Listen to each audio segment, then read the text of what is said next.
You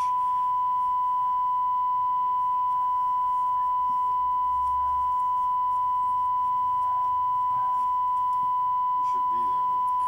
27. Already did bars and tone and all that. All did. Oh, yeah. Hey, this is not amateur night in Dixie, you know.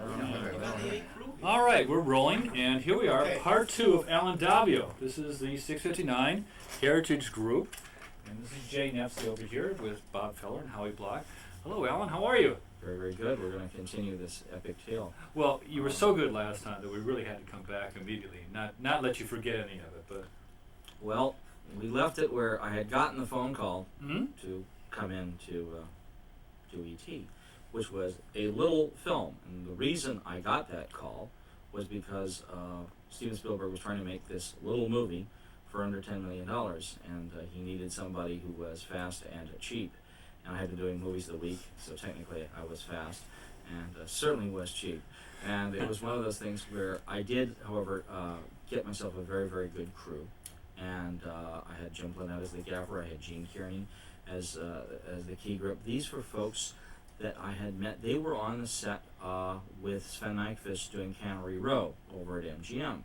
And I had gone to meet Jim Blanett, and he introduced me in front of Gene Kearney, and they came aboard. My camera operator, John Fleckenstein, and my first assistant, Steve Shaw, had come with me. We had been working, Steve Shaw and I had been working together for several years, and Fleck had worked with us on a TV movie for Billy Graham, I think I mentioned last time, called Rage. And we went together as a unit into the mysterious world of E.T. I think one of the best things that happened to me on E.T. was that the film got postponed several times. When I went to see Steven in February 2nd of '82, he was, I remember doing ADR over at Goldwyn, Warner's Hollywood, on Raiders of the Lost Ark. And this was like just coming out at that, I guess they were just finishing up, because I remember he was in there, and Harrison Ford was ADRing the scene with the cobra and all of the snakes and that point. And Steven said hello, etc., and handed me the script, and I sat outside the ADR room and read the script that at that time was called E.T. and Me. And I think it was the second draft Melissa Matheson had done for Steven. And I just sat there, and I remember going through this feeling of, this is the greatest opportunity anybody could ever have, and how the heck are we going to do it? Because it was just one of these things, when you read the description of this creature and what the creature did, you realized that this had to be something. I had no idea what he looked like at that point. But I read the script, and I remember saying, this is an incredible opportunity. It was just one of those things, because there was such a range in it. And I talked to Steven, and he said, well, you have to see what Carlo Rambaldi has been doing. And at this point, we were going to go into official pre-production in May and shoot in June. Well, Steven got himself very involved in a production he was producing that basically took a lot of his time, and he wound up unable to do that. It had to keep postponing a month at a time, and all I can say is thank heavens for television commercials, because I could keep, every time Kathy Kennedy would call me and say it's postponed, I say fine, and I just continue to work in commercials. And the ability to work in commercials and to keep A, working and making money, and B, staying very sharp, and keeping everything together was a great, great opportunity. I mean, I don't know what it would have been for me if I, say, had to take a movie of the week or something at that time that would have taken another away. assignment, so you couldn't do it. Because what happened was they took me over to Carlo Rambaldi's, and I saw E.T. in a very, very early form, and his, the head was just starting to work. And we had no idea how Carlo would ever get this thing finished in time. Well, as it turned out, I think Carlo was very, very lucky that Steven's other involvement continued as long as it did, because it gave him more time. But it also allowed me, every time the creature was a little more developed, I'd go over there. I remember I had to borrow, people's Aeroflexes and things like this for a little Poverty Row production. And I would, call Bob Said and say, would you lend me your Aeroflex? I got to go shoot a little test, that things like this would happen. And I'd go over to Carlo's workshop, and we'd shoot tests and different things. And I remember I would go up to Steven's house, and I would show these to him. We've just lost a light. Oh boy! Well, We'll return in just a moment. We've gotten more dramatic. Well, we've lost both. Let's stop tape, because we've lost that backlight too. Yeah. Well, we've overcome that. That seemed to be a little power problem out there. No problem for any crew. Yeah, it's a rainy day, so we lost it. Now we're back. Okay, so So I with had this all the great delays. advantage, with these delays of being able to go over and shoot tests, and we quickly found out. I'd take them up to Steven. Says another thing that was great about this. This is in the days when, before he was a mogul, Steven could have more time in the evenings. He'd go up there and we could watch movies together. And one of the greatest things about really reestablishing our relationship and shooting together was that we looked at a lot of films that we both admired. Works of other people. We looked at films that Ridley Scott had done that Stephen liked. We looked at Bertolucci's films that Storaro had done. We looked at Caleb Deschanel's work on Being There. I remember we looked at that, very, very carefully, and things that we just talked about. And then he would show me things in Close Encounters, and I showed him, some reels from the TV movie. And well, what did you do here? And questions along the lines of, do you think that's a filter, or is that, no, that's just smoke? What was causing this effect? How do you think they did this? Well, those lights are built into the set. See, when he gets over to this wall. That kind of discussion was going on. And into this atmosphere, I was able to bring the tests that I was shooting on ET. And the first thing I found was, don't put light on him. Because in essence, even in its most developed form, E.T. was a rubber doll. Yeah. And it was the kind of thing that we knew immediately, and this was a lesson out of, I think, any of the great creature films of all time. The less you saw of the creature, the more fascinating it would be. And so we established a presence. We had to see him. He was like the star. And so we had to find a way, and we developed this thing of putting backlight. He always had a rim light, a halo rim light on him. Enough of a glow in his eye that you knew which way his eyes were looking. You saw some movement, and just barely enough fill to make out that there was some rest of the face there, but nothing. You never keyed him ever, in the whole beginning of the film. He really didn't have any bright light on him until the end of the picture, by which time you were very well, acquainted with him. But in finding this out, it was just the kind of thing of where you'd see where and at this point, understand the mechanics of moving the face hadn't really been worked out, and it was really a thing of how to make him real was to remove any evidence of rubber, and that this was just a mechanical thing.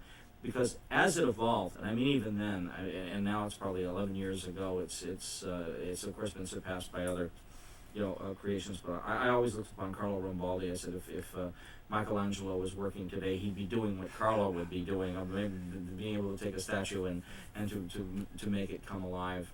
Well, now Rambaldi works with cables and there were several ETs created. The one that did most of the work was with the cables and the pressure points and the little things inside. That was, when you see ET, that is 90% of ET is that one. Then there was an electrically operated ET, which was limited for certain things. I think that was the one that had the arms. And you see the one time you really see the arms attached to ET, that was the electrical one. There was also an underwater ET that unfortunately did not survive. He perished in the shooting of the bathtub scene that is also not in the movie. E.T. Holding his breath underwater. Oh, there was another gag that we never caught. Not in the movie. So there were different creations of E.T. And then there was the running E.T. and the E.T. that would have a little person inside, so that you would have this wonderful guy, Pat Bylon, who did the majority of the things where you see E.T. The full body walking. That was Pat Bylon. He was a police radio dispatcher in Cleveland, Ohio. He stood 2 foot 8 inches. And it was one of these things where we were able to, use him for the actual walking ET. Wonderful. Most of the time. There were several other people, so they called him Cindy, and some other people that did other individual things, but I think Pat was doing most of that. But all before all of this ever happened, I mean, it was just really working out how Stephen wanted the face to move. Because Stephen had worked with Carlo Rambaldi in terms of the look of E.T.'s face was a composite. They put together a big photo montage of old people's faces and little babies. Oh. And that's what really were combined to make those features. Plus, some relationship to the way people had described extraterrestrials as looking. But the thing that Stephen had really demanded of Carlo was that E.T. had to have the extendable neck. And that this had to be, in some scene that, you would see this neck, elevate the head up, and then the audience would, and the face would move, and the eyes would blink, and the audience would know, it is not a little person in a rubber suit. Right. It is something else. And so it was when that was to be revealed was all part of the structure of the screenplay. But what I was able to do while shooting commercials and waiting for Stephen to get rid of his other project and for us to go on, I was able to stay in touch with him. The other thing that happened was the original art director on the film after it was postponed several times, just had to leave because it was not happening. He had an offer to do another picture. And they searched. I remember we had been searching for studios space, and we were over at the Culver City Studios at the time, and we saw there was a TV show, Palmerstown, USA, up there, an episodic show, and it had really, I said, whoever laid these sets out, because if you've been on episodic stages where they just jam them up one against the other, and the cinematographer does not have a prayer to have a light coming through a window unless he puts it in the window through the two windows of the next set. He literally has to have it coming from the living room next door through two windows. I mean, you go through that kind of thing. These sets were so well laid out, and there were little outdoor spaces. I said, somebody really thought about this. Well, it turned out that somebody was a guy named Jim Bissell, who won an Emmy for Palmerstown for his design work, and Jim was recommended. Jim came in, did an interview with Stephen, and got E.T., and it was one of the most wonderful things that happened because Jim Bissell came aboard and again had extra time in the beginning. I met him when he came on board. When he started to design the sets, I was able to be around there, and this was something so vital because we were able to discuss where windows were going to be, where various light sources would be, what things would happen. So it was being on the ground floor of the sets, and in the choosing of the locations. And our location manager was a guy named Dick Vane, who is now major producer, studio executive, et cetera, et cetera. And Dick was location manager on ET, and when we were going out and finding the neighborhood that Stephen, he loved Northridge, and he loved the look of the houses in Northridge, and Northridge became the main neighborhood, but he was looking for a little cul-de-sac street where Elliot's house would be, so that it would be something against the hill, because he had this thing of E.T. coming out of the forest, coming down a hill, and coming into the backyard of Elliot's house. And that didn't exist in Northridge, and somebody told Jim Bissell, or told Dick Vane, that over in Sunland, Tahunga, the same developer who had developed the Northridge neighborhood had built a very small one-street tract of houses, but of the same style. And we were able to go over there, and when Dick Vane found it, showed it to Jim, we showed it to Stephen. It was exactly what was being looked for, because it was the top of a cul-de-sac street, and the house backed up against the hill. Suburban houses, the very, very suburban look that Spielberg prefers for these types of shows. That particular type of house, and right up above it was the redwood forest. We all know that's up above Northridge, except luckily, at one point there was supposed to be a matte shot showing this redwood forest up there. It never came about. I think the audience basically just bought it that E.T. came out of the forest, walked down the hill. We never were specific where we were in California. I mean, we didn't. People often thought it was a Central California locale. Central California, maybe Northern California, because the forest itself is, of course, up in Crescent City. But that creation of place and being around when all of that was occurring. And then as the screenplay suddenly got rewritten at the end, because we were looking for a hospital, in the original script they took E.T. and Elliot to a hospital when they became sick. And we couldn't find a decent hospital location. I don't know if you've ever tried to find a hospital, but you can find an emergency room, but to find a hospital that's believable enough, big enough, and there was a long chase thing through the corridors of the hospital where all of Mike, Elliot's brother, and his friends were like trying to help them escape from the hospital. And finally, I think Stephen, the rewrite that happened was that they came in and quarantined the home. And I think there was some call, there's some office at NASA where there's a guy that actually runs the department of what happens when they show up, kind of thing. And they said, well, the big concern would be, are they bringing any strain? You notice when the astronauts came back from the first few voyages in space, they were quarantined basically to keep, to find out if they were carrying any bacteria that could be harmful to the Earth. Well, so they said, yes, well, we'd quarantine the house if one of these creatures was there. We'd want to make sure. So they said, well, what would you use to quarantine? And Jim Bissell followed through on all of this, and that's how the house wrapped in plastic came about. And everyone in their space outfits to take it, which became the spaceman invading the real space. Exactly. And one of the things I said, I always have a philosophy about is that when you're in that kind of a large-scale thing and you're lighting something, try and have the lights that would light it in the shot, openly in the shot, and then you can say, yeah, well, this is industrial lighting. They brought out to light this area because it's being quarantined, and we found industrial light fixtures, etc. That would look believable in that situation, and that basically the lighting for the exterior of that house is all in the shot. I mean, some of it obviously when we get inside the house is hidden. And Jim Bissell designed the set over on Culver City stages 2, 3, and 4. Stage 3 being the big one, which is the backyard of the house, and the whole downstairs of the house was all on stage 3. Stage 2 was the upstairs, Elliot's bedroom, Mother's bedroom, the little hallway, Gertie's room, all that was on stage 2. And stage 4 was a piece of the forest where Elliot and E.T. go out to put the communicator up and, for him to phone home. And so those were the biggest sets I'd ever dealt with, and I mean, it was one of those double-edged sword things. When I went in there with Jim Planette, the ceiling for big stages, the grid is very low at Culver City. And it turned out to be one of those things that was hell on poor John Fleckenstein, in terms of operating, because your top line is always just scraping where the greens would be. But at the same time, it gave us it almost forced us to be daring that way. And I thought that the use of the backlight in all those night exteriors could be very, very low. And I think it's one of the things that makes the night exteriors effective. So it's a case of what is a disadvantage in the stage being turned into a plus. And we had this, again, an advantage that even though we had to shoot the film very quickly, I was able to put Jim Planette and Gene Kearney on. They came on a month early, and then the picture was postponed for a month when the big rewrite about the hospital going and the quarantining of the home occurred. Because remember, the home had already been designed and built when the quarantining thing came in. So all of this, it gave me an extra month to do, not big testing, but some little testing, and basically hone in very, very much, get closer. And I remember we started the thing of showing Stephen tests at his house. Then when we started to shoot the picture, we didn't let him see dailies at the studio because the projection at the and the last time I was there still was pretty darn bad at Culver City. So we would have him. I'd see the dailies in the morning. I had a lab guy named Mike Crane, who was basically the man in charge of dailies. He was the technical VP over at Deluxe Labs. I was very fortunate in being able to get my work get this job into Deluxe, because Deluxe was the lab that I had used. And I mean, to me, it's one of the best things that ever occurred that I was able to get this lab as my laboratory. And Stephen had traditionally gone everything through Metro, and I did not have a relationship with Metro. And so it's one of the things by being able to get Deluxe for the shooting, for the processing of the dailies, was great. So I see the dailies first thing in the morning, and with Mike Crane, and then I'd be at the location or the stage after that, and then the crew would see them at noon, and I'd see them again then, and then we showed them to Stephen after the wrap at his house, and because he had a very, very nice projection room in his house, and it was a good, dependable reference on this.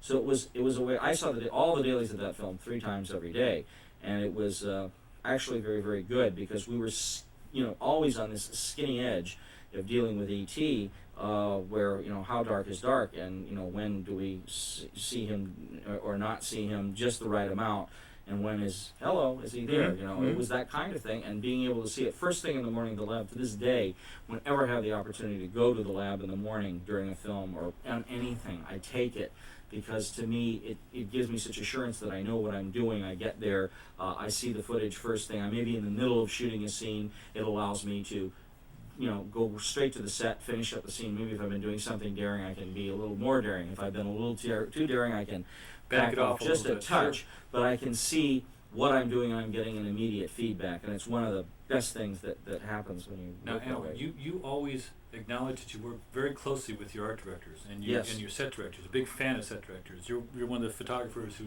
openly acknowledge you can't make it look pretty unless it's there to begin with. It's got to be there to begin with, and the relationship with Jim Bissell and on this, and his set decorator Jackie Carr on E.T. was absolutely vital. And Jackie Carr found the most interesting lamps and light sources, to the extent that to this day, I mean, one of the first things I do when I meet a new set decorator is say, let's go look at lamps together, or she'll, in many cases, just bring in, I say, I'm accused of liking a set to look like a Halley Spec showroom, when I come on. I mean, I'd rather take lamps away, but I'd like to start with too many interesting light sources. Let's go look at lamps. It looks like you're moving in together. Yeah, I mean, you gotta look, sweetheart, let's go look at lamps. But it's one of the things that to me gives you the idea of where the light is going to come from. I mean, there's a thing in E.T.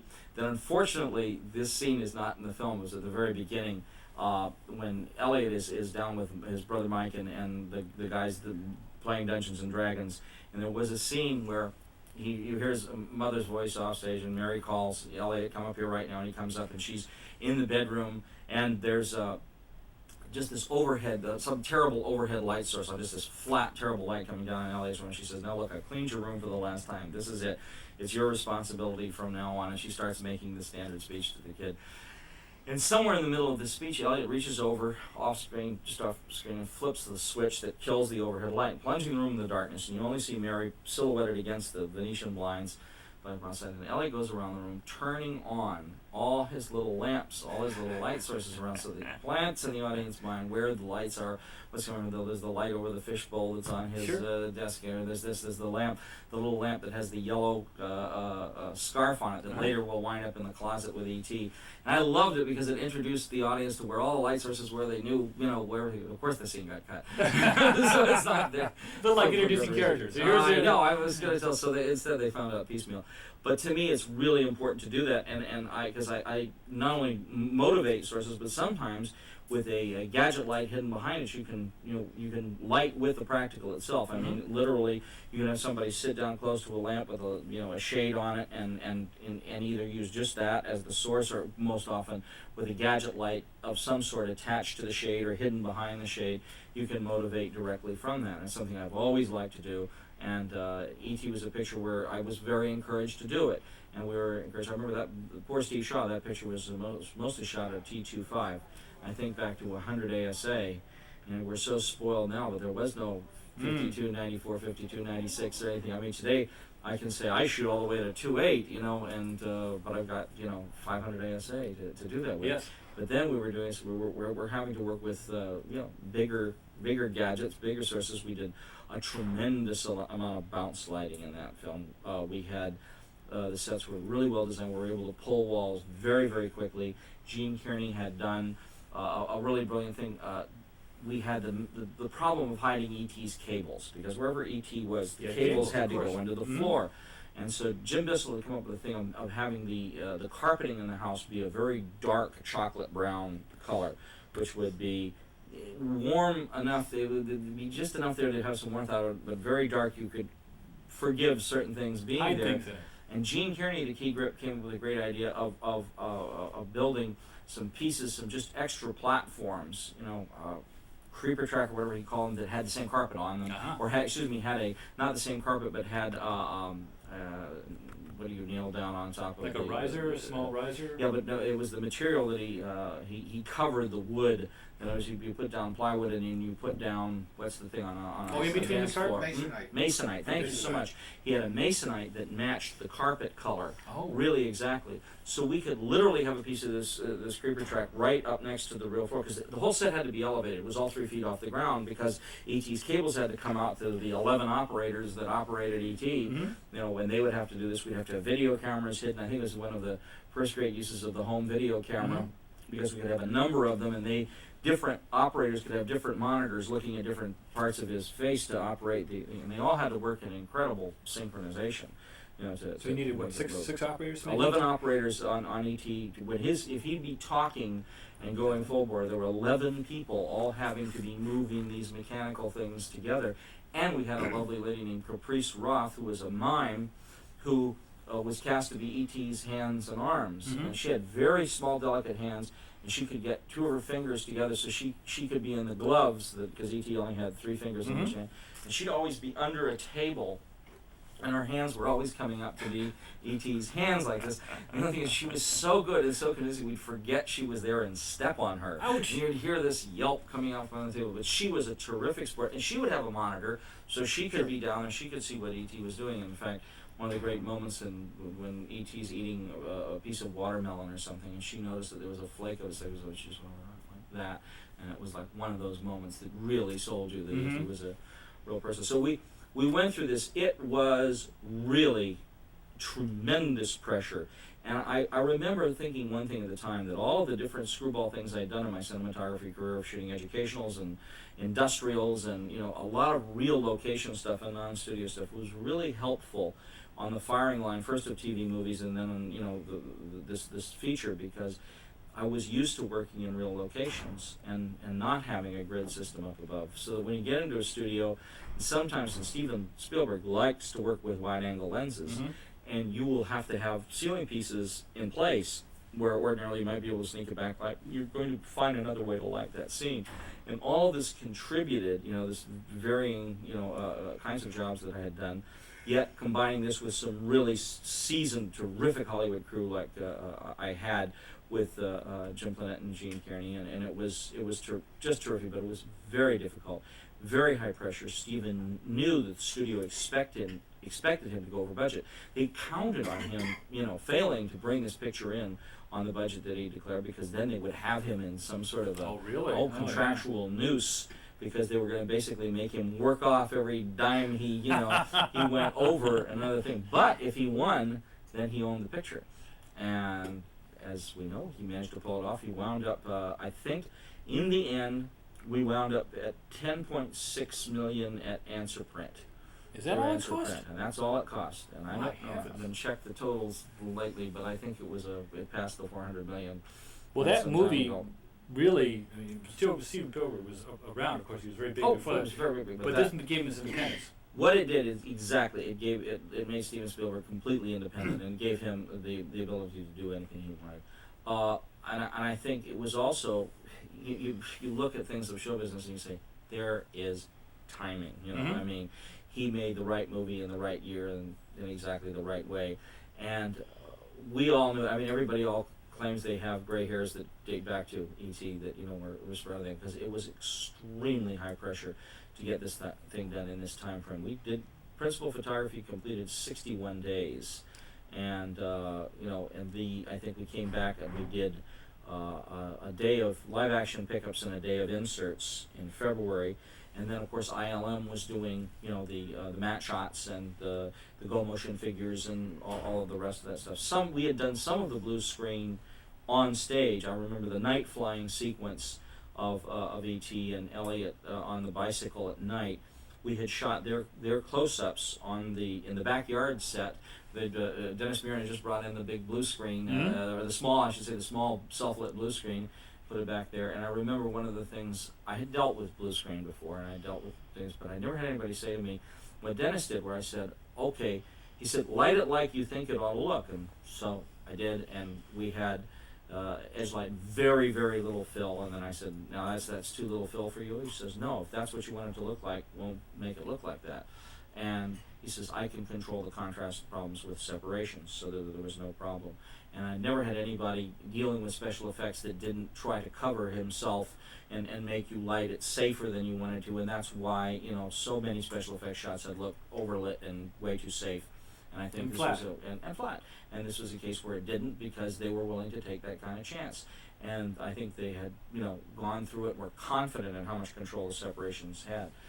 Now, with computer graphics, we will see what they do next time out. Go further with Jurassic. But that's going to be something. I think you're going to see the business change next June in a way that is going to be T2 type of beyond anything. T2 will be looking like the dinosaur days of. Well, now, what did this movie do for you? I got the impression it really dramatically changed your. One other thing for E.T. that happened to me on E.T. that I thought was an important lesson. I've always been, as I stated, laboratory involved, and here I have the biggest opportunity of my entire career, the one you've been dreaming of all these years. And of course, everybody starts pushing. So, what are you going to do next? What are you going to do next? And your crew in particular is going, let's go, And so on the lot at the time, Norman Jewison had his offices on the Culver City lot, and a producer named Pat Palmer. Our production manager, a marvelous man named Wallace Worsley. And Wally Worsley's career, his father had directed Hunchback of Notre Dame in the silent version back in the 20s. Wally's career, like one of his earliest pictures was as script supervisor on Wizard of Oz, and he wound it, one of his last pictures was being production manager on E.T. I could say that covers a little bit of ground. I'd say so, sure. So Wally had told Pat Palmer about me, and they were looking for a cinematographer. And I went in and I met Norman Jewison, and Stephen allowed me to show Norman some footage, not with E.T. in it, but some non-E.T. footage from the picture. And I think I was being considered for it. And one weekend I went home and I went, now they're going to start shooting in January. Now this picture, E.T.'s going to go into the lab in April, and I got a chill. What if they fall behind schedule and I'm not back? I'm back east somewhere with Norman Jewison and Burt Reynolds and Goldie Hawn. Yeah, doing something else. Oh my God, doing something else, and I can't get to the lab. And I immediately called up Pat Palmer on Monday morning and said, you got to remove me from consideration for the picture, because, and he went, oh, you shouldn't do this. He says, and he really I can understand, felt that I had, backed out, although by no means had anything been firmed or not even negotiations had gone on. I just said, take any amount of consideration. And sure enough, as it turned out, they went back and they did that picture. They did the best of friends. Mm-hmm. They did that picture. They went to Buffalo, New York for snow in January, and it didn't snow for 2.5 weeks. Oh, they had to wait. And they finally had to give up, go to Chicago, where immediately it stopped snowing when they arrived. Anyway, it was one of those stories, and they wound up almost a month behind schedule. Mm-hmm. And if I'd been on that, it would have happened to me. As it was, I was able to be there 1st of April, get in there and start timing ET, putting Make sure ET everything through was the lab. done perfectly. Yeah, because this was the opportunity of my career, and I wanted to make sure. You didn't want to turn it over to anybody else. No, you don't.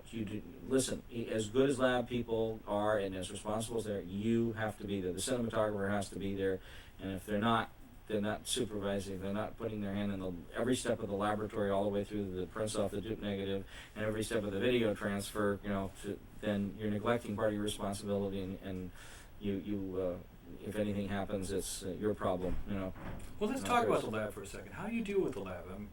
You personal relationship that you build up with. You have personal relationships. With the printer. Your key person there is the timer, as we say over here in Europe. They call them the grader in England. But you deal with two different types of people. First of all, you're dealing with the people that are doing your dailies, which will be, you generally talk to the daily supervisor, as Mike Crane had been at Deluxe, as John Bickford is now at Technicolor. You get through every day. You're talking to this person. If you can't come in for dailies in the morning, you're talking to the person on the phone, and that person tells you what your film looks like, tells you where it's printing, says, gee, it looks great, but maybe you're a little bit higher on the scale than you need to be. Maybe you could back off like a third of a stop and see how it plays tomorrow. And you're always, being careful. You're trying to keep that thing down the middle where where you're printing. I like everything to print in the low 40s. I like my green to be in the low 40s, and it's the range where you want to be in today's higher speed films. It's just going to be nicer when you make your dupes and your prints, and it will hold up through optical generations. It will do everything better, and it's just where I've come to be comfortable. So your goal, you state this up front, you run tests with your laboratory, and if you're not in the same time, if you're out on location, you run tests, you see the print, you go in, screen it with your dailies representative in New York, for instance, Don Donaghy at Duart, or Joey V over at Technicolor, and you get in with these people, and you get the, sometimes they'll have the actual night dailies timer will be there, and you can talk to them about where you're printing, how you like shadows to fall, what you consider to be a low key scene, what you consider to be a normal scene, what you consider to be a high key scene, what's a warm effect, and then you work out whatever language is necessary. And I find, for instance, that I use a grayscale as my major communicating device. Because the grayscale, if you expose the grayscale in a normal light source, in other words, like usually I'm going to have gelatins on lights and when I'm working inside. So in order for them not to be confused by my use of gelatin, I will always shoot the grayscale with a 3200 Kelvin light, normal, or actually 3000. We find 3000 to be more practical. There are very few lamps that are really 3200. I'll expose a grayscale and a Kodak density wedge. For purposes of video transfers, I'll also have a little bit of color chips, like the primaries and secondaries there. That's really just for use in video transfers.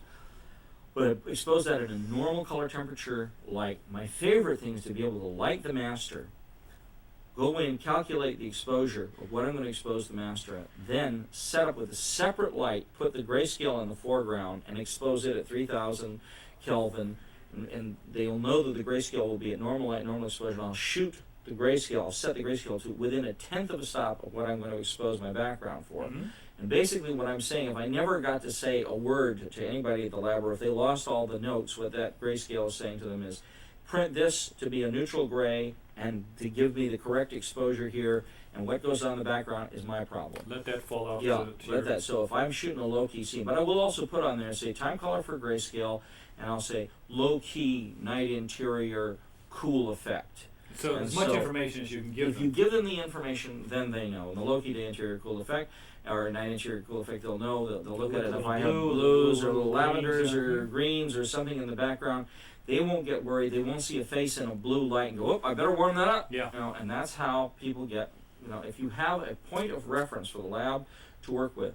More and more today, you're going to go through electronic stages, you're going to go into video transfers, you're going to go into digital domain, and having that as a reference basically for the people who are trying to judge what it is that you're looking for. Because in most cases, they sincerely want to do a good job for you, but they'll be confused if you don't tell them.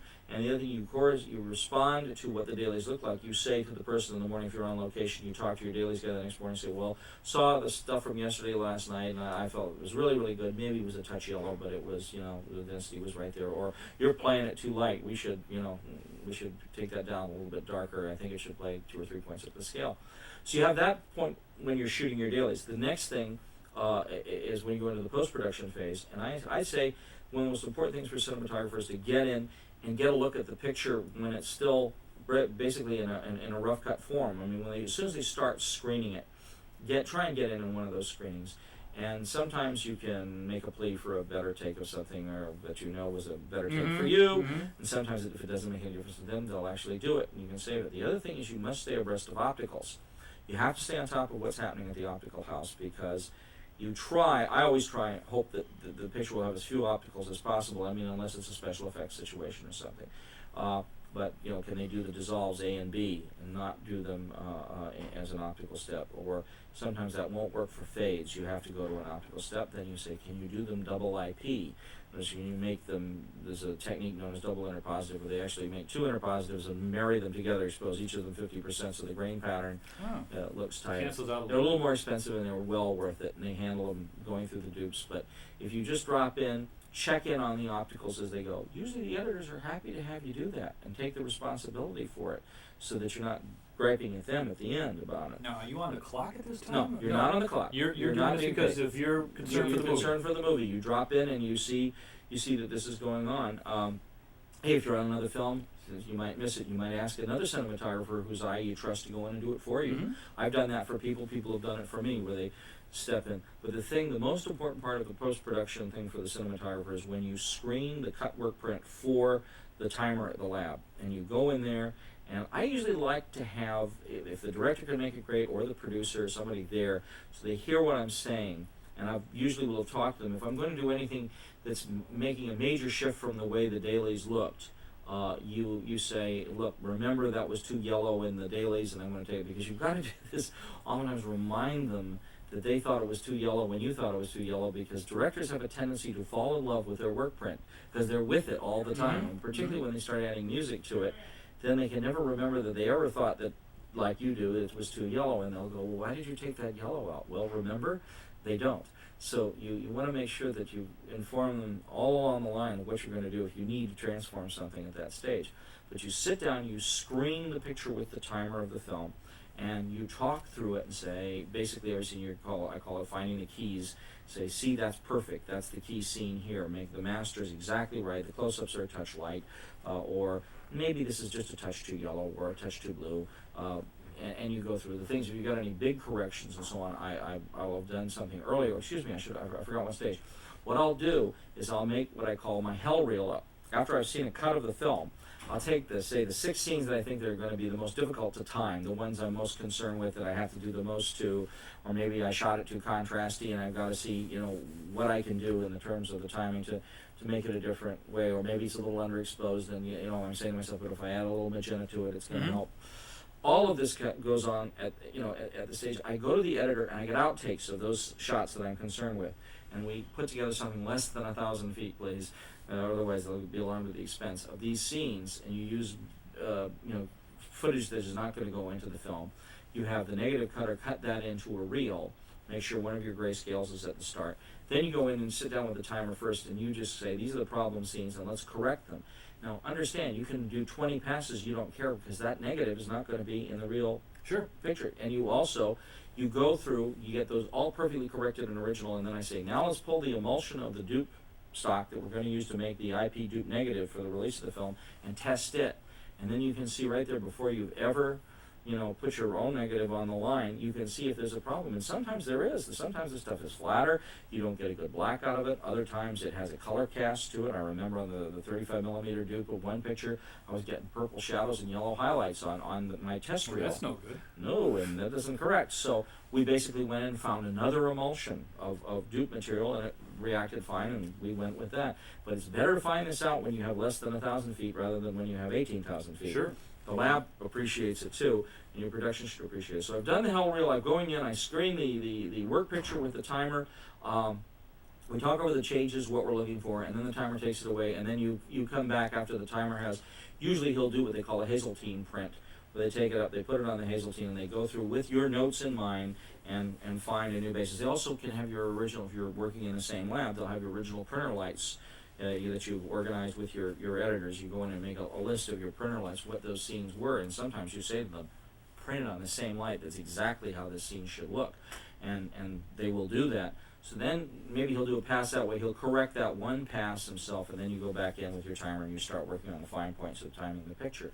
And you get to the point where you're ready to show it to the director, and it's very critical. Usually at that point the director's involved in the sound, and doing the dub and the mix, and you've got to drag them away from that world, and they'll get in there, and you've got to keep them on course in terms of what's going, because they may be reacting to something in a totally different way. You've got to remind them before you show them the film of the changes that you've made from the work print and that you've discussed them. And then you show the thing to the director, and sometimes the director will say, gee, this feels just a little too dark. Sometimes you yourself may go by the mixing session. I've gone and I've heard the music mixed in at the dubbing session, and I said, gee, that scene should be a little colder.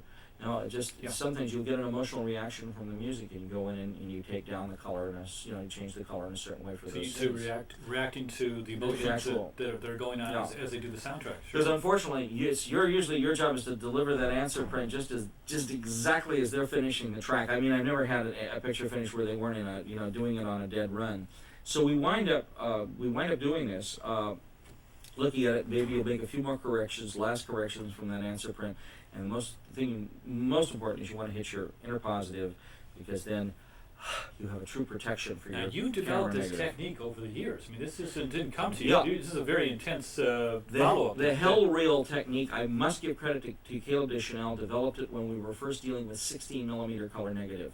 And Caleb said, well, which scratched when you looked at the cam. Sure. I mean, so Caleb came up with this thing of using outtakes to make a test of the whole film, so that he could go in and run that over and over and over, and even if it was just a few frames, and correcting it over a light box and finding a way to get it as corrected as he could, so that you could do 2 passes on your original neg and be done.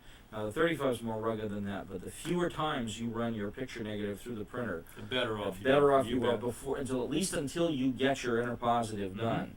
Once you have your inner positive done and the dupe negatives answer back, and you see those and they're good, then you can start making some very beautiful prints for the first runs, and your studio prints and the things that you're going to show to the critics and all the rest of that.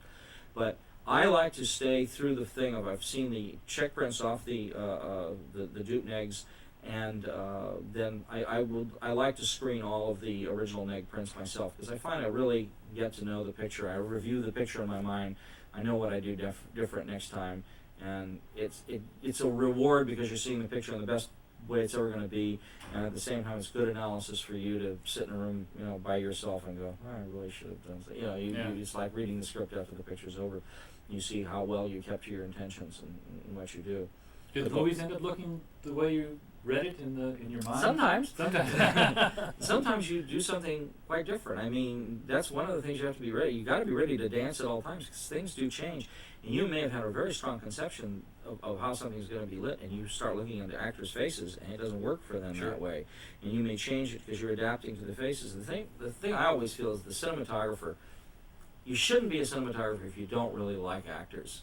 I mean, to me, that's the key thing, is that the actors have the toughest job of all, because we have all of our equipment and our toys and our techniques to hide behind. They're just out there. Mm-hmm. I mean, and they're the first person that everybody sees. So you better have sympathy for what, Well, the Indians may be right. You are revealing your soul.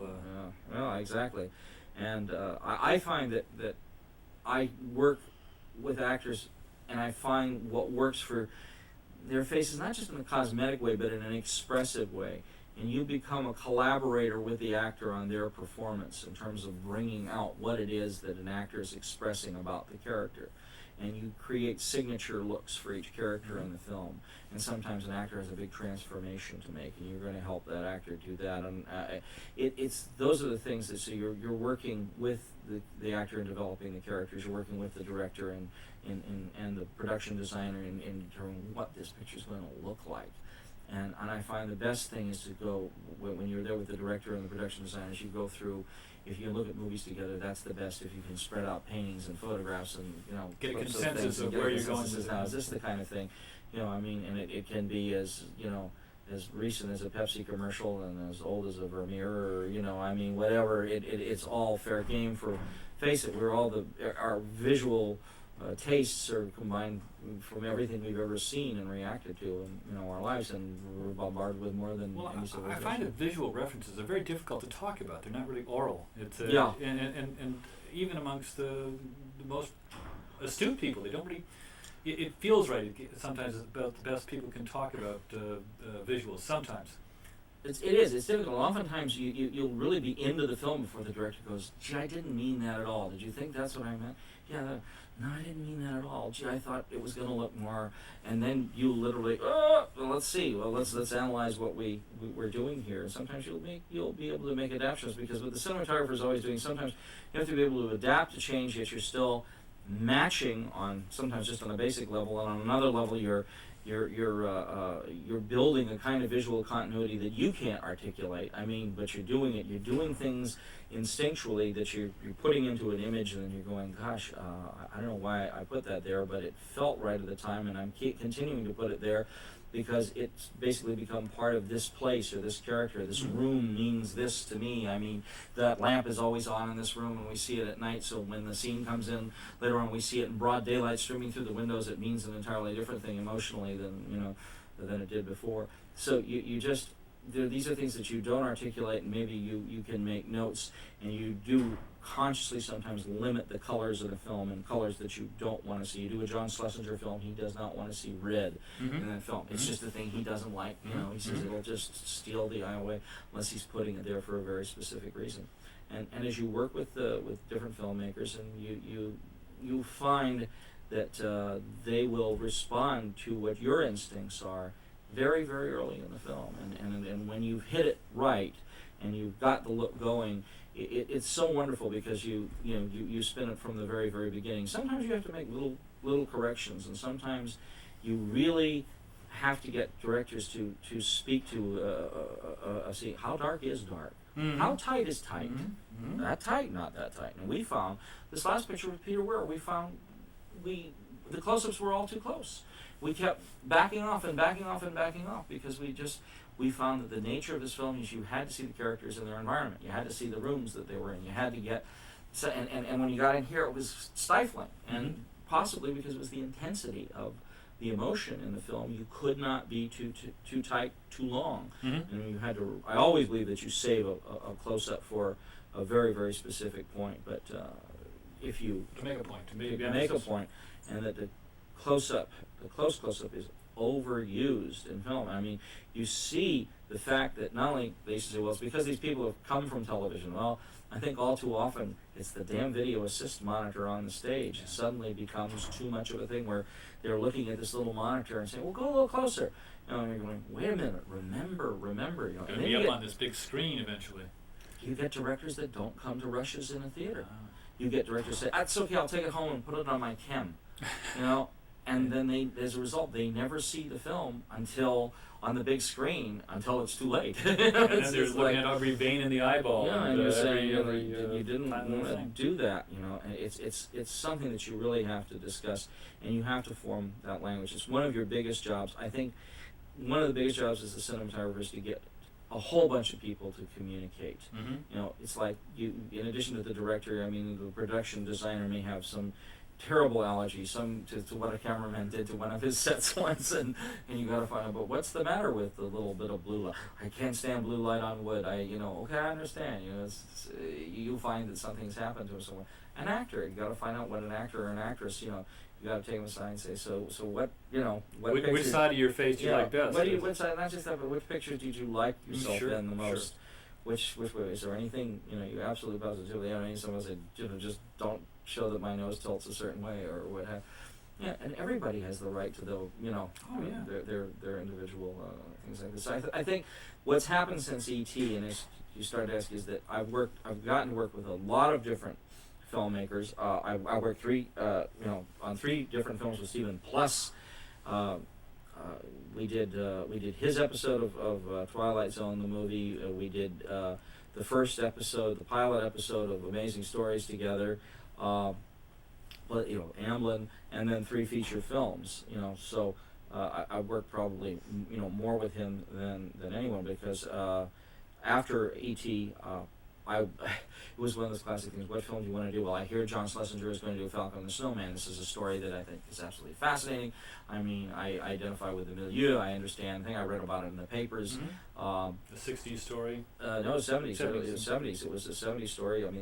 These kids, it starts at the end of virtually the end of the Nixon administration and what was happening to Christopher Boyce and how he came to work in this top secret place. How did 2 kids by the age of 23 have themselves locked in prison for the rest of their lives, having betrayed their country? And they're from, middle class, upper middle class backgrounds, religious backgrounds, this whole bit. How could this happen? I found it a fascinating story. The sad thing there was it took us, I basically had to wait around 2 years for that picture. I was, hanging on for that film for the longest time. And luckily, I got to do not only Steven's segment of Twilight Zone, the movie, but also George Miller, the Australian director, George Road Warrior Miller's segment called Terror at 20,000 Feet. And I went back, I did something you're not supposed to do. I went back and did a TV movie. My old friend Jerry Friedman, who you may remember gave me my first TV movie, called me up. He says, I'm going to do something that is really fun. He says, we're going to go back to New York and do a TV movie about 3 girls wanting to join the Rockettes at Radio City Music Hall. Wonderful. And he says, before I called you, I called Garrett Brown, and I have him in the Steadicam on hold. I said, sensational. And I said, that is just the best. And what happened was we had to go back in the fall. This was the fall of '82, the year E.T. was in release. And it was funny that summer I'd been traveling around doing commercials and popping into theaters and checking the prints. Seeing how the... Isn't that scary when you see what happens? What amazes me, I'll tell you, is of course in a lot of cases that it was bad, but in very many cases it was pretty decent. Really? I was so surprised at how many of them were decent. And I got to say something over the last decade, and this is just speaking about one laboratory, Technicolor. The quality of the release prints that come off that 2,000 feet per minute processor has improved a heck of a lot. Yeah, it has to do with the duping materials, and it has to do with just the procedures. I think it's the same with Deluxe. And the big release is not as bad as it once was, because around the time of ET, the chemistry was so volatile that they'd blink and turn around and you'd have 100 magenta Real 3s before you knew it. And but the theaters themselves, as I say, you going around the country checking out the theaters. Some of them, your headroom is.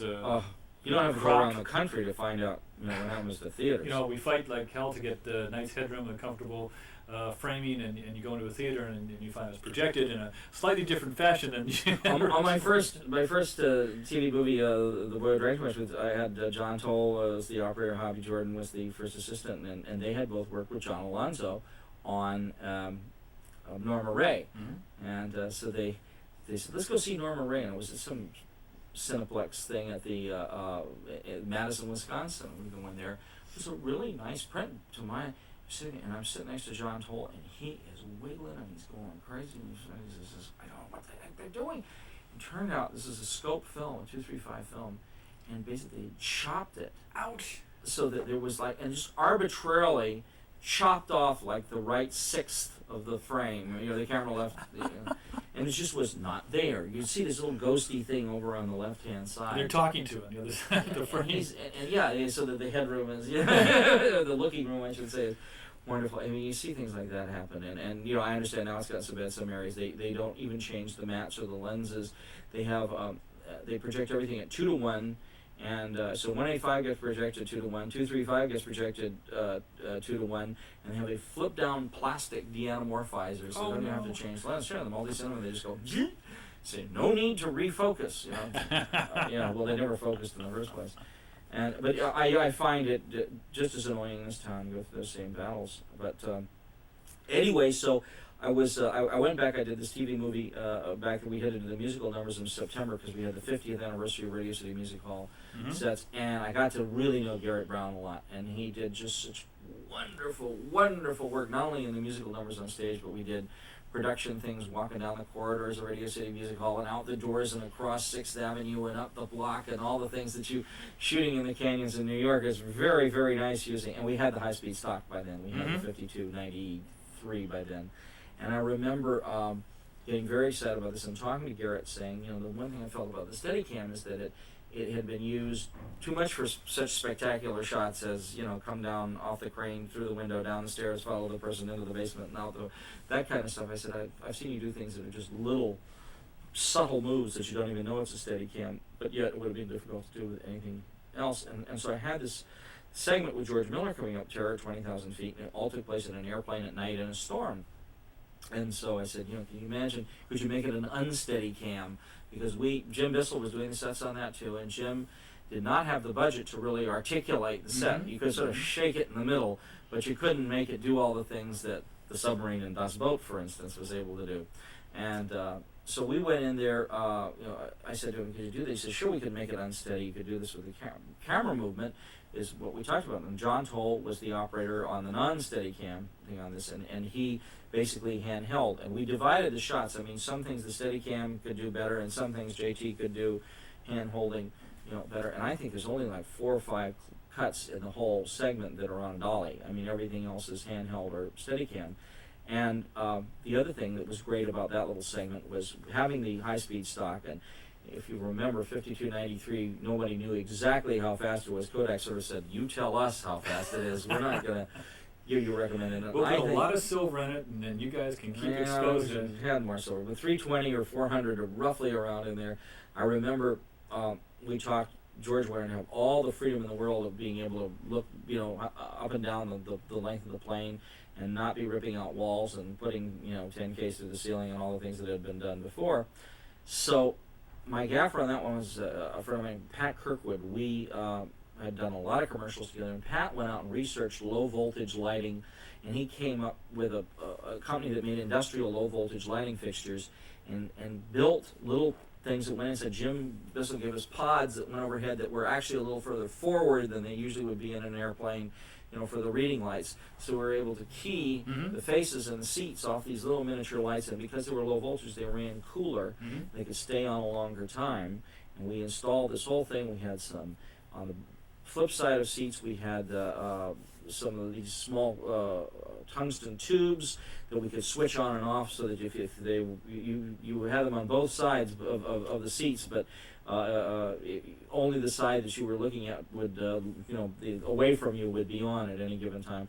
We had a little bit of fluorescent in the overhead to give just a general tiny bit of fill, and that was it. And we set up the camera and shot tests and see if we had any exposure. It's absolutely the thinnest negative I've ever shot, and gotten away with it because it was no forgiveness. Yeah. But it was a very daring approach, and George Miller is the kind of director that just says, be bold, you know, go for it. And we went for it, and it was the same kind of thing. I think I should have mentioned about E.T. The best thing that Steven said to me before we started E.T., and this is sort of something I've always kept in my mind. He said, Alan, I'll only be half as mad at you if you blow a scene because you went too far as I'll be if you blow it from playing it too safe.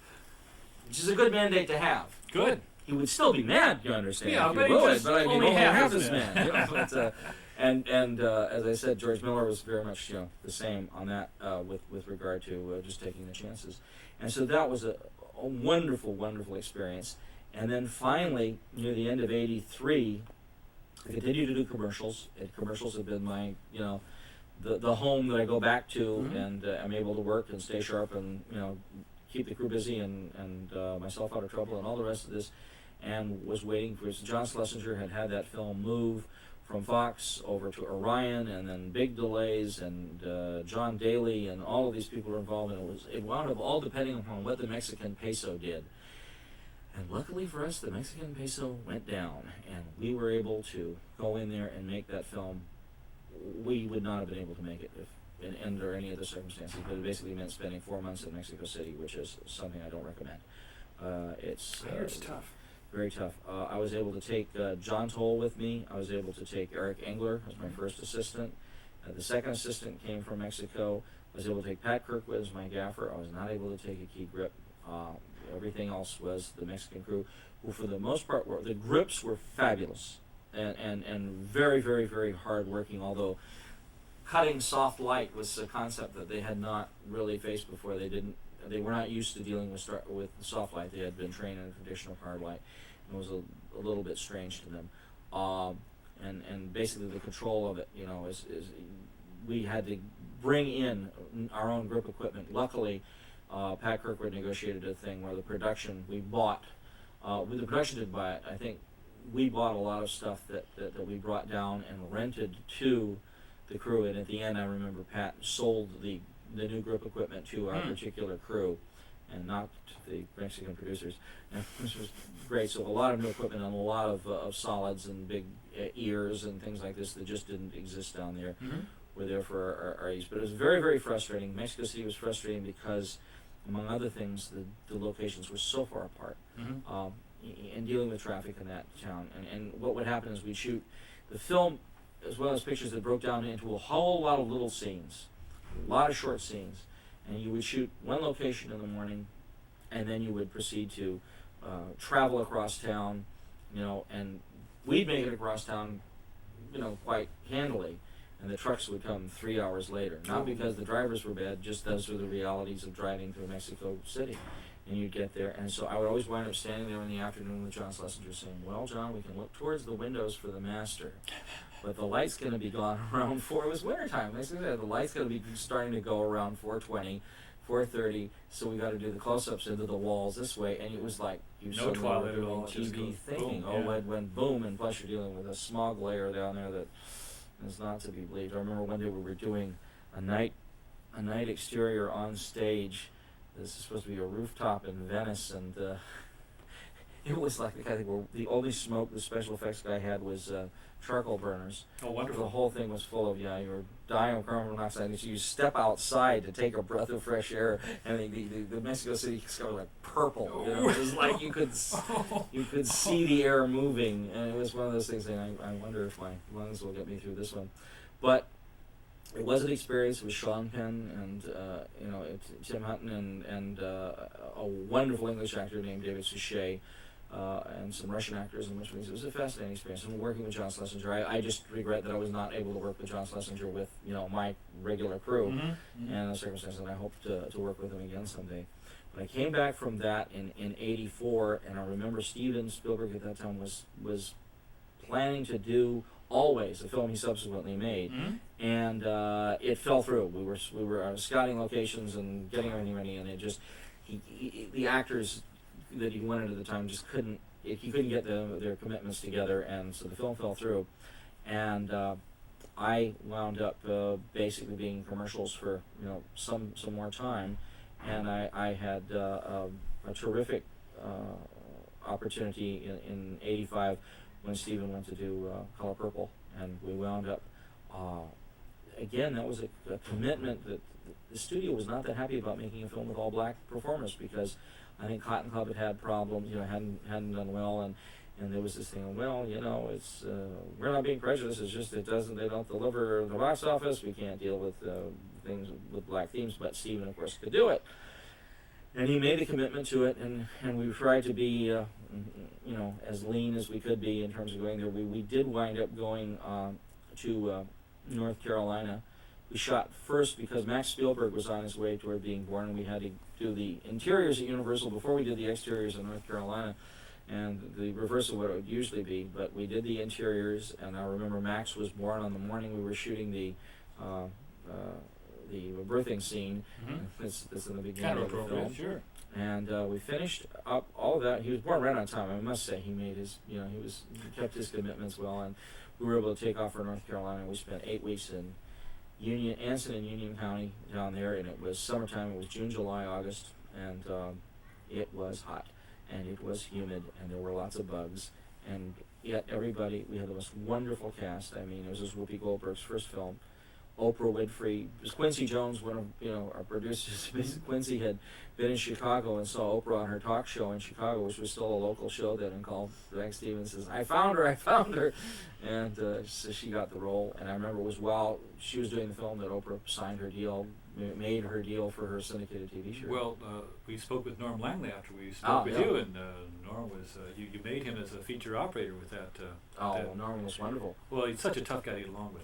Norman was such a sweet person, and oh gosh, that was a tough show. I mean, if you look at the crane moves in that picture, it is just absolutely. Gene Kearney laid more crane track. I mean, it just and there's huge crane moves that aren't in the movie. I mean, I remember things of doing a crane back that seemed to go for it went as far as we could without seeing the beginning of the crane track.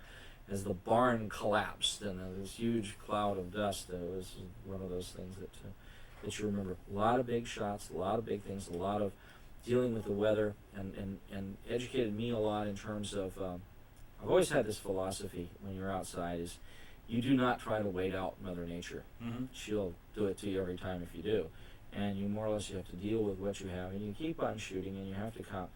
And Spielberg has no anything but that philosophy. That's all he has is after Jaws, because on Jaws he said he had to wait out the Jaws. He says if the shark worked, you shot. That was the rule. He said if you didn't mess around. He says it could be pouring rain or brilliant sun, and it didn't matter about continuity. He says it was up to Bill Butler to fix it in the lab. And that's still his philosophy to this day. He doesn't want to wait. I can maybe get him to wait 10 minutes. That's the most. And after that, it's just he has to shoot. Well, will you use a gradated filter pack? Sometimes. Polarizers? We use some grads in that. And mm-hmm. Eric Engler wound up doing some of the second unit on that. He was the B camera operator, and he was also did a lot of the second unit.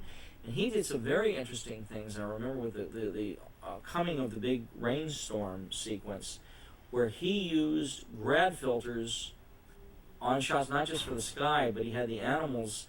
If you study the film, you see these animals' heads are running around in there in a grad filter at the top of the frame, and you just sort of accept it. It's very subtle, mm-hmm. but it's just like it's dark. It's like the darkness is coming down. You can be very non-literal with grad filters sometimes and get away with it. What bothers me is when they use colors that are a little too far out there. Then I find that to be annoying. But grad filters are very, very useful. I think more often than not, when you're working with grad filters, your mistake will be not to take them down far enough, mm-hmm. or not to go heavy enough with them. Mm-hmm. And you usually will regret. I find that with filtration, you generally my tendency is to just do a little less than what I should really do. And so you want to say, okay, if it looks good through the camera, let's go to the next one. Mm-hmm. Or if this looks perfect, let's push it down a little further. The gaffer on Color Purple, Norm Harris, has a wonderful rule about setting the brightness of lamps when you have table lamps or floor lamps, practical fixtures in a shot. And he said the guy that he had apprenticed with taught him this rule. He says, when it looks exactly right, take it down a little farther. Mm-hmm. He says, because it will be too bright on film. And it's very, very good rule. I mean, you set it till it's perfect, and then close your eyes and say, take it down another few volts, and go, it looks wrong, they look too dark, it'll come back just right. I mean, it's just one of those strange rules. And I find that, like a lot of things, they're just, it's the experience of doing it. So you like to use the colored filters, the corals? No, I don't use corals. Really? I don't use corals, and I occasionally use a coral grad for a sky or something. And I tend to be very doggedly naturalistic in terms of, what I like to do. I use primarily neutral grads. Sometimes mm-hmm. I'll mix a blue grad with a neutral if I, want to take something in a certain direction. I really admire some of the John Seal, who puts grads, he's got grad filters floating, all the, he does things just to do it. I know one guy in commercials who who uses grad filters on walls instead of putting cuts with lights. I mean, you know, just and they'll float them in the middle of the shot. And I find that, I don't know, it's what you like to do. One of the things that I started doing on Color Purple that has stood me in such good stead, it takes you a few years to get the courage of it, is f-stop changes in the middle of shots. I mean, that, you know, it seems so terrifying. You know, I'm going to change the stop in the middle of the shot. But you know, Nestor Alejandro said something that was very, very true. He says, you know, as long as there is movement, as long as the camera moves, as the people moves, they won't see it. You know, well, you're very inside the movement. Yes. I probably saw, speaking of Nestor, I probably saw Days of Heaven about 3 times, and it was like the third in the theater, you know, in the cinema. And it was like the third time I'm looking at it. And there's one shot, people are climbing on a train, or they're climbing off a train, and the crane is moving with them. And I go, good God, he just, you know, opened up about 2 stops in the course of that. The cinematographer sitting there had not seen it in 2 previous viewings before. I think he got away with it. And he finally did it. Just looking at it, but it suddenly caught my eye. I wasn't looking at Richard Gere coming down. I was looking at something else, and I went, what the heck? You know, it's so strange. It's amazing the volume that you can get away with.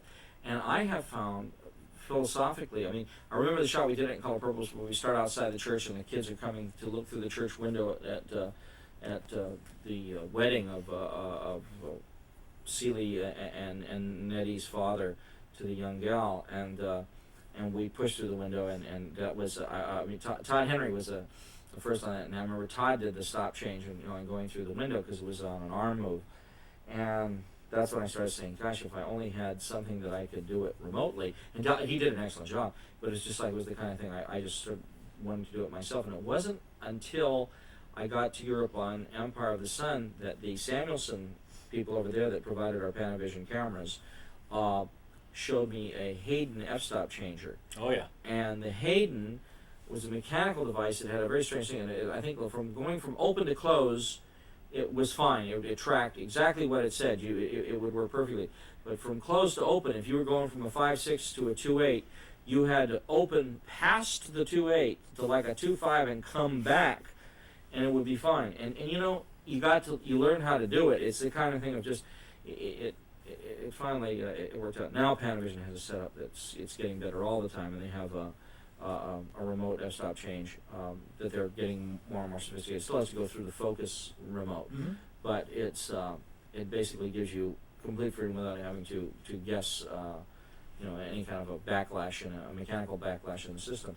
And I just find philosophically that working outdoors with it is one of the most useful things, because where you normally, maybe people walk from sun over here and into shadow, and normally you would have had to fill, if you want to stay at a consistent stop, you'd have to fill the daylights out of a certain area over here to keep it, and it would look filled, it would look lit.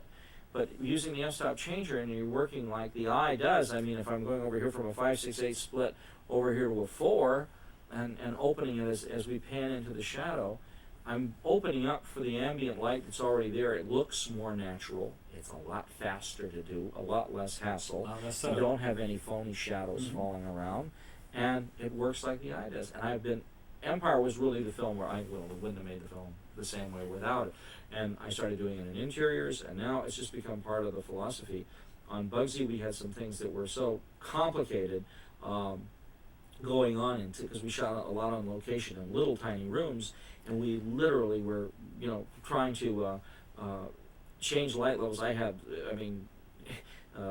My key grip Mike Kenner would be floating, you know, flags, toppers on lights, and the grips would be raising, that's lowering. Larry Wallace Gaffer would be on dimmer, you know, different lights on dimmers. Well, they like to do all that stuff. They like to do all that stuff because we had to do it, because you're doing major dialogue scenes and fist fights inside a room that, you know, is somebody's little den somewhere, and you've got lights hidden behind couches and beams and every place you can put them, and you have to do whole major changes as characters move within a scene, and sometimes the camera's going to be dollying over here to carry you a different background, and I'll change the whole exposure base by opening the stop in the course of the scene.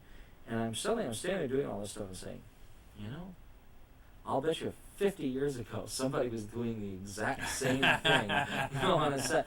The way that in the black and white years, I bet you that those guys were working the same way. I mean, nothing we do is brand new at all. And I mean, I know that they were using, on the Westerns and so on, they'd use the shutter change an awful lot. They'd change the shutter and so on. But you just realize that you're using new tools to do certain things, but oftentimes the solutions you find are exactly the same solutions that they found, in 1937. Alan, I'm having a grand time picking your brain. This is wonderful. Talk about filters. Do you use anything? Do you use a net? Do you like nets? Do you like Mitchells? What do you like about on diffusion? I guess I don't like anything to look too diffuse, because I came through commercials at a time when heavy diffusion was the law, and I mean you got so sick of a number 3 fog or double fog and so on. I remember on ET we used mild double fogs. I used the Harrison double fogs to blow out the light fixtures a little bit, and it just helped. It has a base of diffusion in it as well as its glow. But I became enamored of the English filters, the Superfrosts, and those were used and these are plastic filters, and they scratch, and they give a lovely result, but about midway through the picture you got to replace them. It's a great racket because they keep selling more of them. Way they have to sell more of them, and we kept saying to Tiffin, when are you going to give us something that gives us this glow? Because what I like about the Superfrost is it's a minimal diffusion. It's a flare effect. It gives you just a little bit of glow around things, but it doesn't diffuse. And I use those in combination with Mitchell diffusion sometimes. Mitchell diffusion I like because it does not have any glow to it. It's straight diffusion. It's basically taking sharpness away. And I mean, I love it. We keep getting sharper and sharper lenses and sharper film. And now we're stuck with something that, I don't think you'll ever have a lens that's too sharp. I mean, it's just the situation may require you to back it off. And I'd rather use filtration or lighting or something to soften the effect. So the Superfrost were there for all. The problems with the Superfrost, you could not use them on any lens over a 150, and even a 150 was a bit iffy. They were scratchy, etc. And then Tiffin, I remember, went into the thing to make the Pro Mists, and these are glass filters that gave a flare effect very similar to the Superfrost, and they have a touch of diffusion in them. I think in the beginning they had too much. The first time through, they had too much diffusion and not enough flare, and then they sort of took them around so that the flare is there, and there's just a touch of the diffusion, and I like them very, very much. I used them on the picture I did with Albert Brooks, Defending Your Life, which was Albert and Meryl Streep, and it was exactly right for both of them. And again, we're talking that about had using a kind of mild ethereal, heavenly theme to it, slightly, but not too heavenly. Well, in between, so to say. And I like filters that you don't notice as filters, but when you get into something like Bugsy, where basically there was something where we wanted to use diffusion, we wanted to have a look that related somewhat to the films of the 40s, about the period that it was taking place. It was such a great looking film. It was going back in and looking at how they used nets. And I remember going back to Steve Shaw. Steve Shaw was always prone, he was my assistant, trying to get me to use nets on the rear elements. And it made me nervous. And so, of course, Reggie Dukirk has been with me now since Color Purple. Reggie has the technology, as he likes to say, of being able to do really neat cut nets for the backs of this. And George Spiro DB, our hero, in the kindness of his heart, gave me a piece of genuine Paramount net that he had squirreled away, and it was a good sized piece, and we were able to cut enough of the rear element nets to put on the back of the Primo lenses.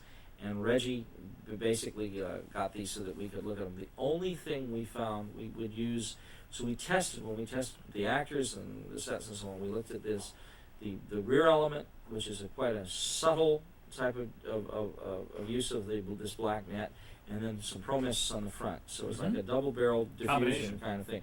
The only time we would not use the nets on the rear is when we were dealing with candles or certain little sharp fixtures that would make a star from the net, and that we didn't think exactly belonged in a picture about a gangster. So we got rid of them. We would basically take them off for that, but otherwise they lived most of the time. I remember it was about a 1/3 stop light loss in there, and I wound up rating 94. Having done, when I did Avalon, it was the first use of the 96 stock, and I really fought it like crazy. And again, Kodak was bringing out a very daring new product, and it had a lot of raw speed, but it had some things I didn't care for.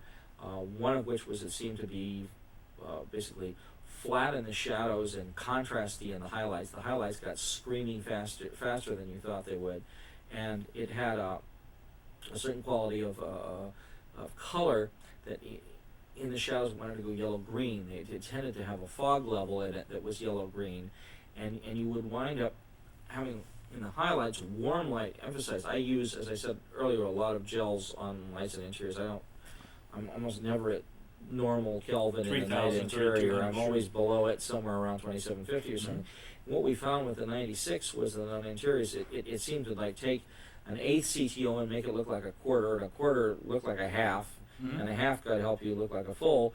And you kept saying these faces are getting oranger and oranger, and if you try and correct it out, the shadows would go green like that. So those were my complaints about it. And when I got back, I remember going into Technicolor one morning and seeing some rushes on the screen up there, and I said, it was a nightclub interior. Fred Congenkamp was shooting for Flight of the Intruder. He said, this looks great. Is this 96? They said, no, it's 94. I said, 94? Where do you get 94? I thought they discontinued it. He said, no, the East Coast they don't have it, but out here you can get all you want. I was so angry. So I proceeded to do the Albert Brooks picture on 94, and then when it came to Bugsy, I tested 96 and 94. I still wasn't happy. I told Kodak what I was not happy about, and I went with the 94, and I'm so happy I did. In fact, on Bugsy, I wound up using the 94 outdoors as well as indoors, because Warren's makeup had a tendency, had a tan makeup, then had a tendency to go pink. And on 40, you name it, 45, 47, 48, but on 94 it seemed to be, it was a lower saturation film, and it didn't do that. It also seemed to have browns in the black levels rather than straight to black. So the stock, I knew, it's like driving a car that you really know, it was mm-hmm. just like, I really enjoyed this stock, and so I used it throughout the film, and it's, so I used the 96 for night exteriors, the big night exteriors. I used it for the speed, and that worked fine. And normally I don't like blue nights, but in Bugsy we went for very blue nights to make an almost black and white look, and it worked out very, very well. And I guess around when we finished shooting Bugsy, Kodak had a new version of the 96, and I remember I tested that and some of the new films, and I really liked what they had done. And they basically, that yellow-green fog was gone, and so I went in to use the 96 and just was so thrilled with it. The 93 is coming along, that new stock, as we speak here in what is this, January of 93? Mm-hmm. Already. 93 will be 93's year to come along, but I'm very, very pleased with the 96, and he used it for a tremendous amount of the Peter Weir film of Fearless. And it's interesting, you watch products develop, and I realized that I was talking, I said, gee, I have only been doing features, now for since like 1980 as a cameraman in the Union, and when that started out, Kodak had one stock that you could buy. Look at the choice that we have now. Plus, they have competition. They have Fuji and they have Agfa Gavart. I hear that Agfa Gavart has a very exciting new tungsten high-speed stock. It's great. The best thing in the world is competition. It's the best thing that people have a choice. And so we find, I think one of the things that we get into, when I was doing commercials before Bugsy, I was still getting film dailies. And I came back after Bugsy, there were no more film dailies and commercials. Damn. Everything is, virtually, in this country, everything's now video dailies. And it's the same thing, that the cinematographer better be prepared to go in and deal with the electronic world, because it's the way that stuff is going to be finished. More competition. But you look at it this way, it's an opportunity to do something different. I mean, mm-hmm. I think that there are mostly disadvantages to video dailies and commercials from the cinematographer's point of view, but I have to admit that from their point of view, to a certain extent, they like to have the video dailies because that's the way they're going to be completing the image, except it isn't.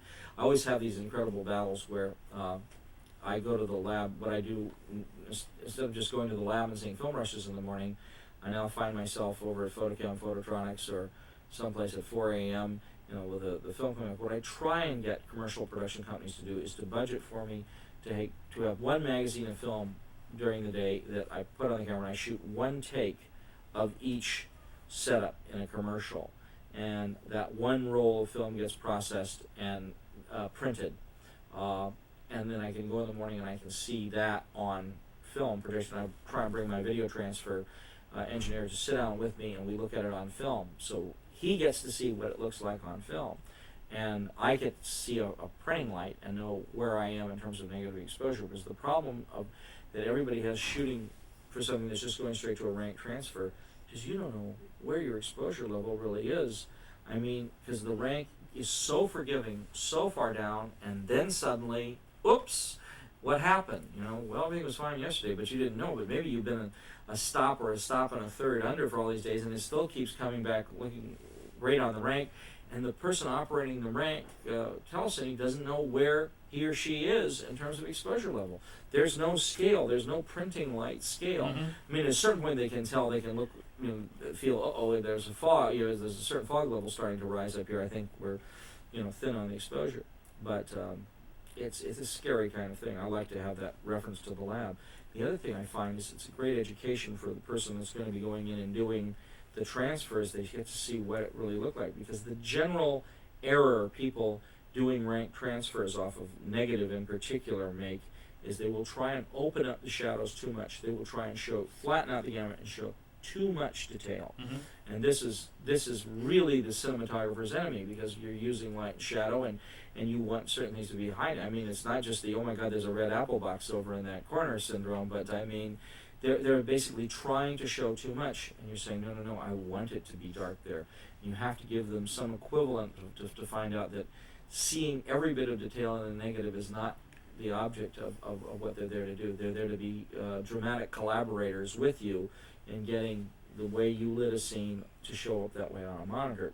So you've changed your technique to accommodate the Not the shooting. Not the shooting. Because I try and put the negative in exactly the same place, Mm-hmm. because it, believe me, works just as well, if not, in terms of a rank transfer. I quite frankly like the best transfers to video.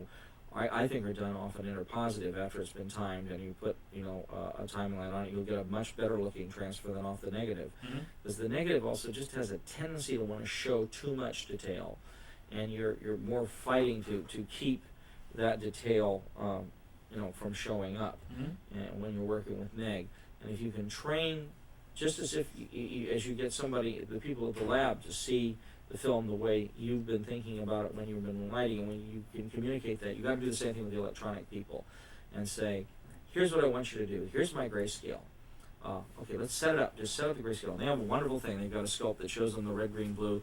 The chip chart. Yeah, thing on the chip chart. I say, set for the grayscale. Okay, there it is.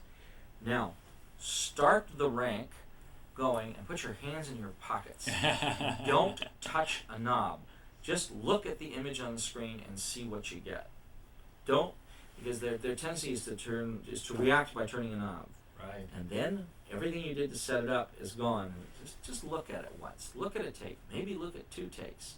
Say, is that the Well, I one? mean, after all, how much film do you shoot in a day on a commercial shoot? It can't be that much. So you go ahead and just take a look at it and get an idea, and then go back. And then if you want to do something, then react to it, and then go back and start to. It's this problem. I think that they would save themselves a lot of grief if they would do that. I have a terrific guy named Dave Kalishin over at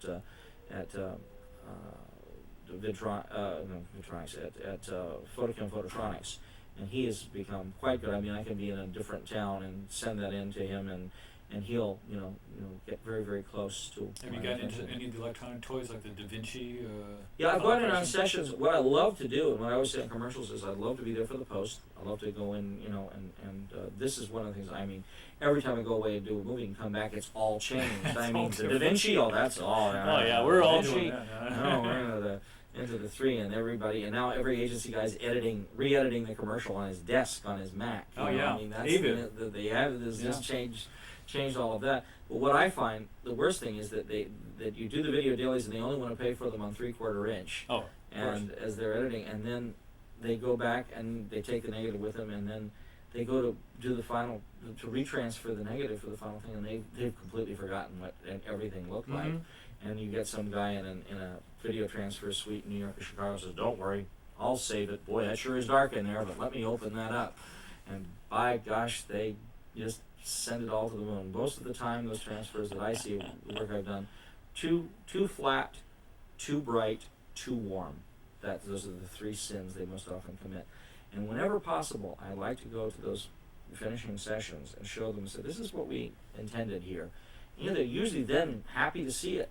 It's just, when you're not there, I think sometimes, who knows who's in charge? I think people who never were at the shoot wind up doing they talk about the ducks in the background, quacking. Yeah, you never know. But it's one of those things that I think we will have to look forward to as we get feature films going into digital domain post-production.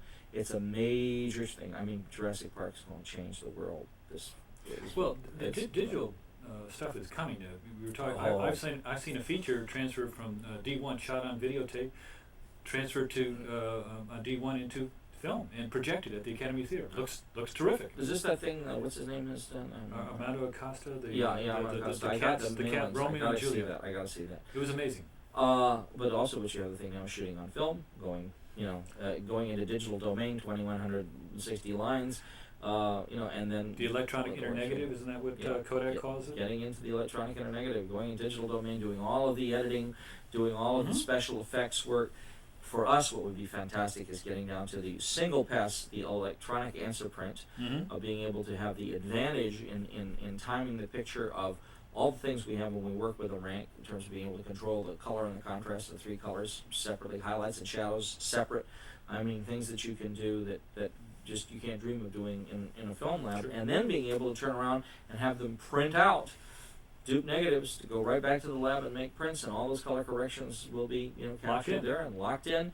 And at the same time, that same digital master will have those color corrections memorized. So say you want a European 1250 25 standard okay of this, and then you want a 787.5 or whatever CCAM system we want to have right, over here. sure. This over here, or you want to have PAL 625 or MTSC, and it'll all come out, and that color correction will be the same for all of those systems.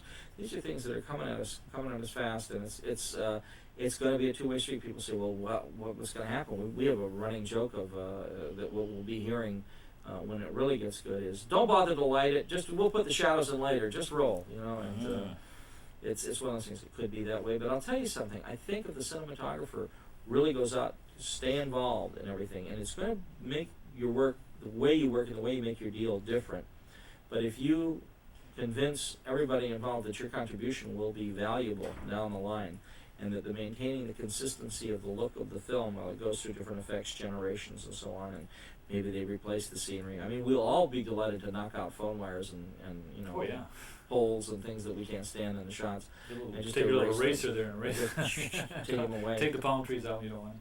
It's great fun. I've done that already. There was, in one of the films I won't name, there was a satellite dish on a rooftop that nobody spotted until like the final answer print, and it was very tiny. And I sat there, and nobody ever said anything in the release. But when I went to do the video transfer, etc., we went and got on a DaVinci and proceeded to take it away, and it no longer exists. So anybody who did spot it in the cinema, who ran out and bought the laser disc so they can go home and I'll prove it.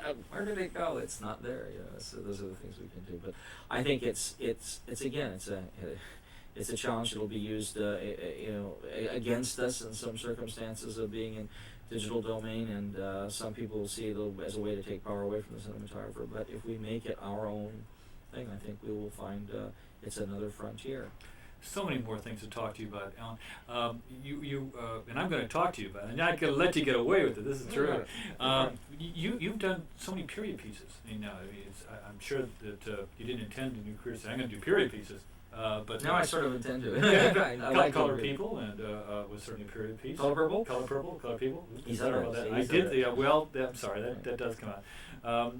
The Color Purple, and then of course, Avalon was Empire of the Sun. And Empire of the Sun. Bugsy. I think I like to do period pictures. Yeah, you're not in the 90s anymore.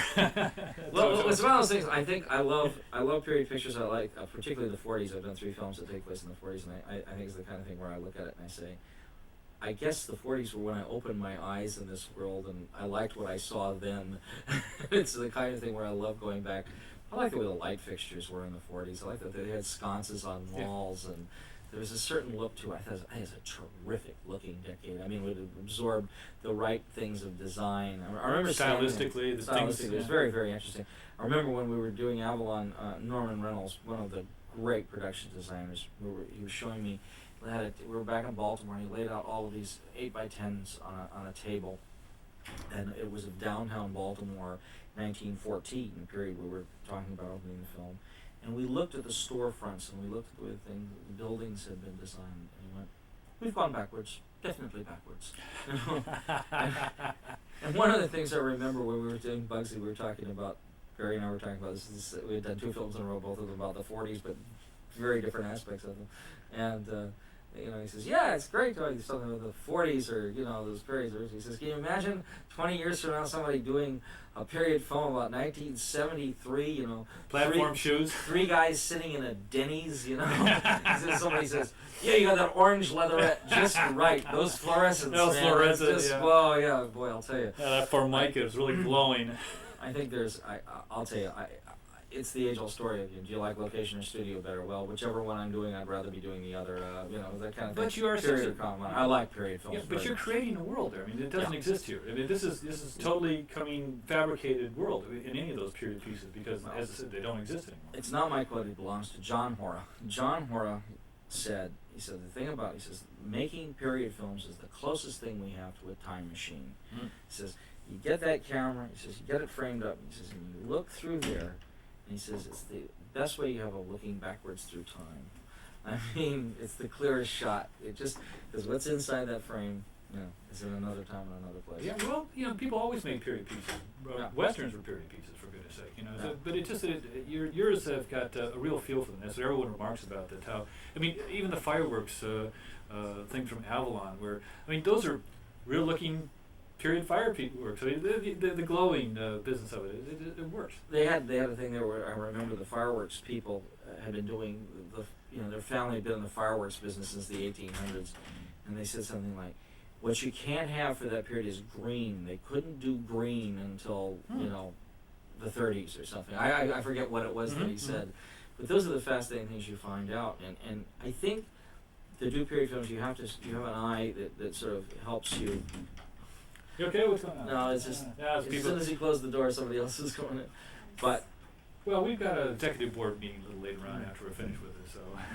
But anyway, the thing that I find about doing period films is that you have this opportunity of making a very magical recreation of the past, and I think you either have the eye for it, of you're enthusiastic about saying, wait a minute, that looks right and that looks wrong, and everybody works together to make that. You have an intensity of participation of camera and the production, designer, entire art department, the costume department. Everybody is looking for things that are for not just for accuracy but for harmony of a certain type.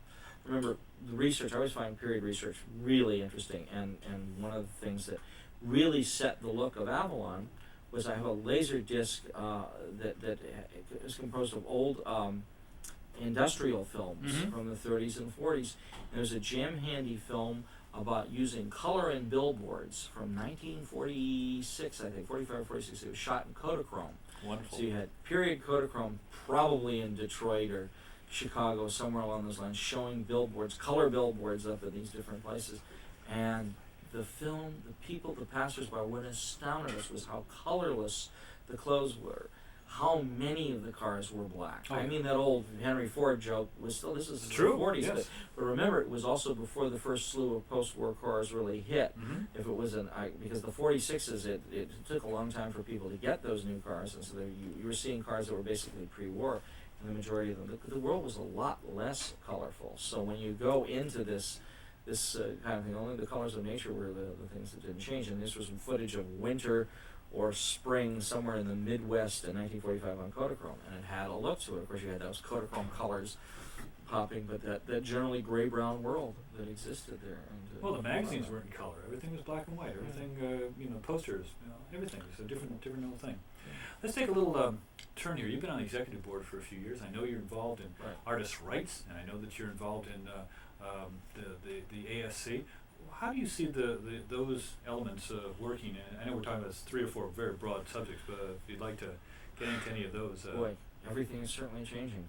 I mean, after going through my description earlier of all the years that it was, firstly impossible for anybody to get into this union, and now we have the opposite problem. I remember when I went back to do that TV movie in New York, and this is in the fall of '82, and it was a very strange thing that occurred where the producer had made a deal with 644, the camera local in New York. We're shooting in Radio City Music Hall, which had a stage crew of 92 members of Local 1, 92. This is when we were running all the elevators and all the lights and 11 follow spots and all the rest of this very, very heavy-duty thing. We had no problem making our deal with 644. And Local 52, studio mechanics back there, and they said, one thing we have to do is we have to get everybody to agree on a common meal time, because when you're having a lunch break with 92 stagehands, and we're shooting 3 cameras and a steady cam and everything else, Grip and Electric from 52 is going to have to, and for some reason, what is it? I mean, their meal break was a half hour sooner, 5.5 hours or something. They wouldn't work till the 6th hour. I said, look, we're in an exceptional circumstance here. We're going to ask, we need to do it. They wouldn't do it. They wouldn't do it. So guess what? Here I am. This is very illustrative of the thing of unions at this particular time. This is 10 years ago. They said, we're going to work Nabet, Grip, and Electric, IA camera, and IA stage crew. I said, in Radio City Music Hall? Ooh. I said, this isn't going to happen. I mean, this is crazy. And I'm up in Seattle, Washington, and I'm doing a radio interview or something, because ET is like this. I'm doing a radio interview with some people up there, and I was up doing a thing for the University of Washington up there, and so I called Gene Leonard, who was running this office, and I said, Gene, this is really crazy. What's the story? I mean, this doesn't sound. He says, I've got to call Walter and find out. And he's going to call Walter Deal and find out what the story. He says, this doesn't sound right to me either. I got a call back at this radio station. Like 25 minutes later, he goes, Walter says, go ahead, it's okay. I said, you telling me that we're going to go loading camera equipment and all the rest of this in on the stage of Radio City Music Hall, and I'm going to have all these guys from Local 1, and I said, what happens if 52 throws a picket line? He says, there won't be a picket line. They know everybody hates them. He says, Local 1 won't have anything to do with Local 52, and 644, doesn't care what happens to Local 52. I went, boy, this is pretty strange. We're there. I mean, it's like you're standing on this stage of Radio City Music Hall. This is. I'm in the heart of the theater district. This is where the IATSE was born, and I mean, this is happening. By the way, the Nabet people were great. My gaffer was Stefan Sapsky, who just did Batman 2 and everything else. I mean, I had a terrific, bunch of people there. The stagehands were very, very cooperative. I had all these wonderful people out of 644. It all worked out fine, and I just could not believe that this was occurring, that it had gotten to this stage where the squabbling was such. It just shook me up so much. In fact, when we went back, we just did the musical numbers, and we went back to do the rest of the movie in January.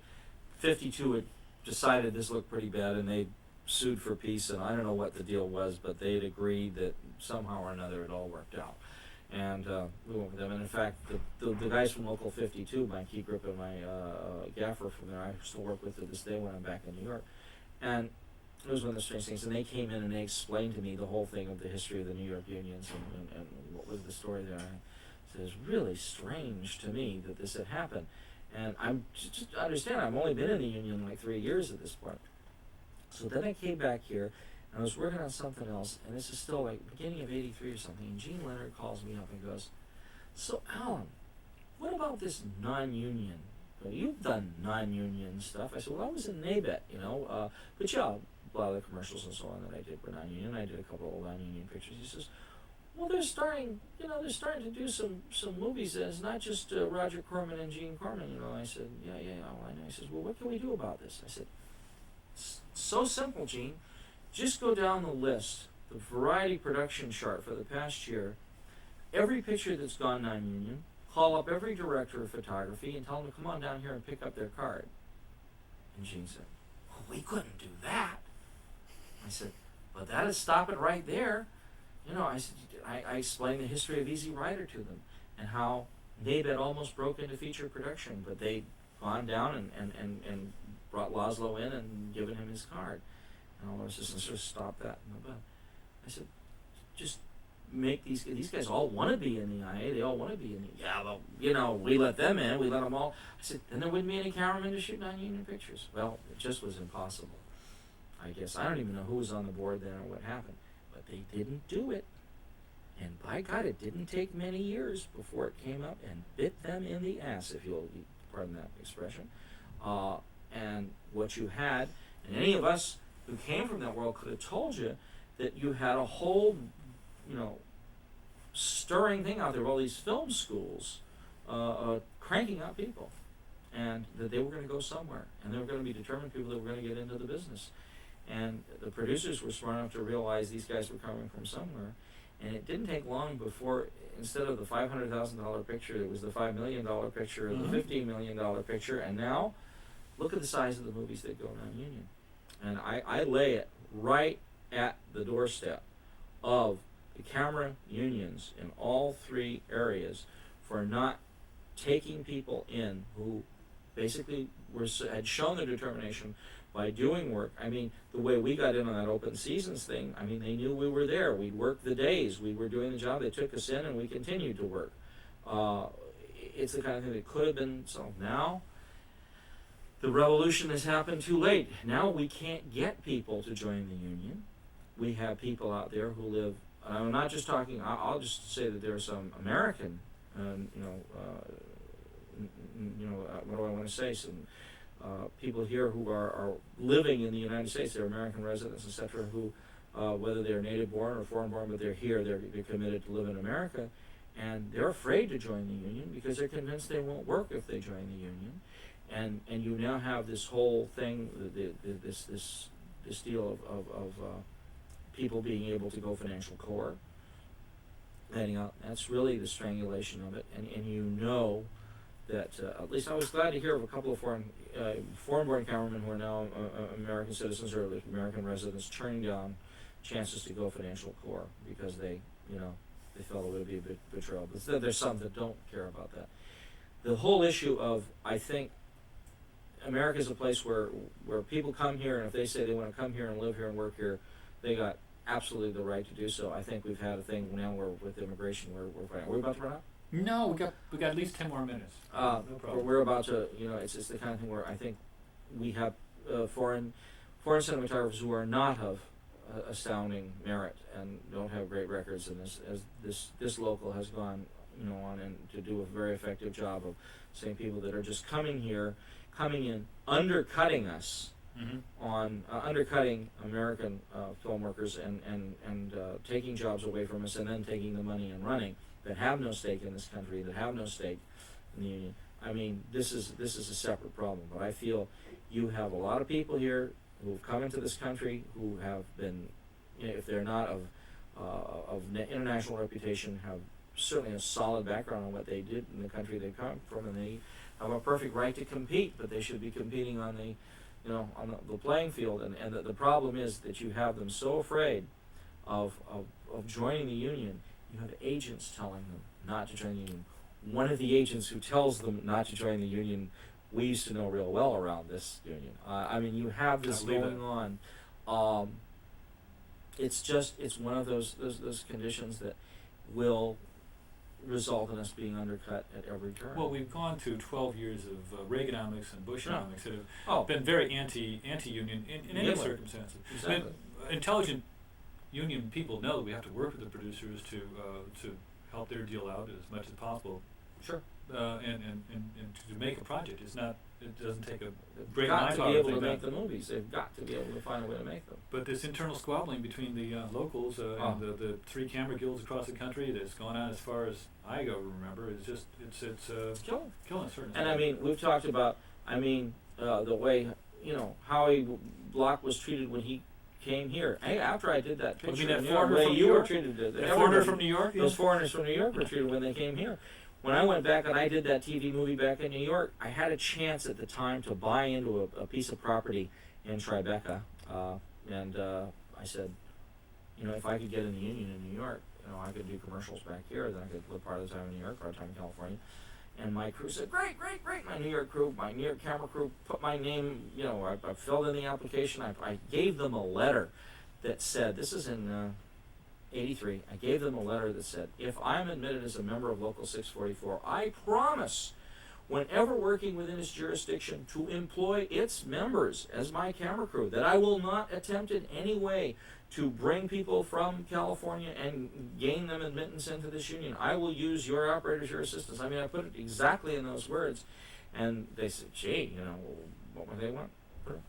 Voted it out. One still photographer said, we got to show these guys from Hollywood that they can't come in here and just go to work, etc. Those foreigners from California. Those foreigners from California. So then I had the great pleasure when Color Purple went back to North Carolina of taking 2 complete camera crews from Hollywood. And we took everything from there, and they brought me up on more charges than you could ever believe. That I hadn't come into the local and turned in my card and all the rest of this, and we said, sorry boys, read the contract the International has. The Hollywood camera crew can go anywhere in the country. And they finally dropped it all and then said to me, well, would you like to join now?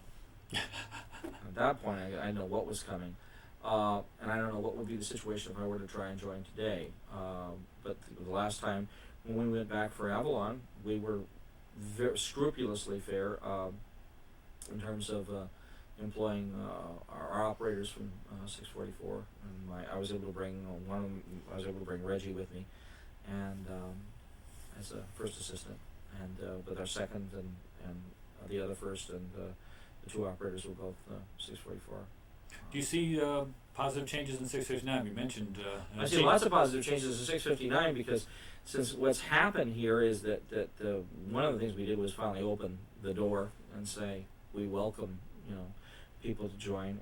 I think that there is enthusiasm. People want to be in the union. They want to believe they can get the benefits that we've won, but so many of them are afraid, and they're told, you have something that if this is legal, that somebody goes in for an interview and they find out that that person is a member of this local, and they're told basically, even if you go financial core, we don't want you because they might try and organize this picture and so on like that, so we're excluding you from consideration. If that in a court of law is legal, I realize how many years it's going to take to get to that point where you have a case where somebody will be willing to testify that that's what he or she was told. Then it's truly all over if that is indeed legal, which if I think in the Reagan-Bush administrations had continued any longer, it probably would have been de facto. I'll be very interested to see what happens in the Department of Labor. Be very interested to see that kind of case. And I think that the fact that we have Bruce Storing here is one of the great assets of all time, because you have somebody who is a trained legal mind looking at laws, and we need somebody looking at those laws as well as just the standard things of running a union. I feel that the whole staff has a very, very intelligent, modern outlook towards it. We all realize that what is trying to be accomplished is that classic thing of rolling the peanut up the hill with your nose. It's very, very difficult in these times. We'll see what changes. It's interesting. Gosh, we're just a couple of weeks away from the inauguration of the new administration. It was interesting watching Barbara Boxer being sworn in as a U.S. Senator yesterday. There are reasons to have hope. Now, didn't you work on Barbara's campaign? I worked on Barbara's fundraising. I've been involved in political commercials since 1974, and I enjoy working with it. This year, I did not work on the final campaign. I worked on her fundraising video, which, considering she raised more funds than anybody else in the United States, I guess, running for Senate, shocking. I think she had to raise $5 million. Just to run a campaign in California is amazing. As a guy who ran a congressional campaign in Santa Barbara, Republican, who spent, I don't know, some ungodly sum. That's a sickness. But one of the things that was very nice about that fundraising campaign was it did not involve buying broadcast time. We prepared we worked out a thing. I shot some footage of her. A lot of different footage was used. It was very effectively edited together, I think, into a little 10-minute thing where people held fundraising parties in their homes. And cassettes were sent to the people that were sponsoring the parties. They got a VHS cassette, and they could have this little get-together in their home and put on this cassette on their home TV, play 10 minutes of why you should donate some money to Barbara Boxer's senatorial campaign. It was an extremely effective way of working. It's using the media in a most cost-effective manner. it was a way of utilizing it. It was great to work on something like that. We did not spend a lot of money. I was able to get a lot of things donated. My crew donated their time. So many things were done to get the thing shot. We were able to shoot her on film, talking to the camera. We did other things that were shot on video that I thought were more effective being on video, to tell you the truth, because they were reality events where she was out speaking to various clubs and things, and the live feel contributed to it. The look of the video contributed to it, and all of these we were able to make that. Well, this is before she had any money at all, and it's nice to know that the seed of it could be generated at such a low cost and utilize the media in a very, very effective manner. At least now when we go to Washington, we'll have a friend as opposed to some of the previous people over there. What was lovely is somebody had called the local here. They called, it was nice, they called the union. They talked to Bruce Doring and said, who'd be willing to volunteer their time to shoot this? And I think that stuff that's great. It's a very, very effective way of lobbying for our side and making friends early on. I will tell you something, when you go back there and you talk to the politicians in Washington, when we were back lobbying on artists' rights, it's very interesting. We went into different senators and congressional offices, and one of them was Howard Metzenbaum, senator from Ohio, and I think I was in there with Sidney Pollack and Frank Pearson, and I remember several of us were all there, and he asked us to give our credits, and I gave my feature credits. I said, and in 1976, I shot a commercial that featured your wife Shirley Metzenbaum sitting at a kitchen table telling the people of Ohio why they should elect her husband senator. And he said, that commercial got me elected. And I said, we were all very proud of that fact, Senator. And he said, you really shot that back then? I said, yeah, that was in the fall of '76. And it was one of those things, and it warmed up things considerably, But I find that being involved in political commercials is a fascinating thing. And I mean, particularly when we are willing to donate our services, it's something that's deeply appreciated, and it's something they are concerned with like nothing else. So it's something we should look to do. Well, let's see. Let's stop tape for a second. We have someone looking at this room. We're back. So, as I was saying, we're getting close to the 2-hour mark on this. We just described this as a time capsule. It is. I'll look back in a few years and see this, and I say, I still had dark areas in my beard then. I wonder how many more movies you get whiter with each one. But it's been very pleasant talking with you. This remote, Howie, do you have any comments to make at this point? We've been having a grand time over here. Howie likes to always get in about 2.5 cents. Hi, Alan. Hi there. It's been fascinating. It's really been great. It just boils down to one question. Before we only have a couple of minutes of film. I'm sorry, tape.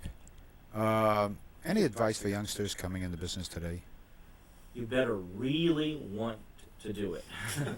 You want it real bad, because it's going to be, the competition was always high. It's even higher. You have the cinematographers of the world all want to come here and do this. You're going to be dealing with people that came out of national film schools, excellent national film schools, and that had an automatic entree into the business when they graduated from those film schools, and can be 29 years old and have 20 features behind them, and all the rest. So you're going to be up against some competition, but there's always a way to find it. If anything else, from my earliest days of gate crashing in the studios, it was like the kind of thing. There's always another door in some way. You'll always find something that makes you unique. It takes a heck of a lot of work. I would say you should study not just film and video, although those are all essential. Electronics, computers, all these things that are going to shape in the future. But study all the arts and learn to draw from them, draw strength from every art form, because it's.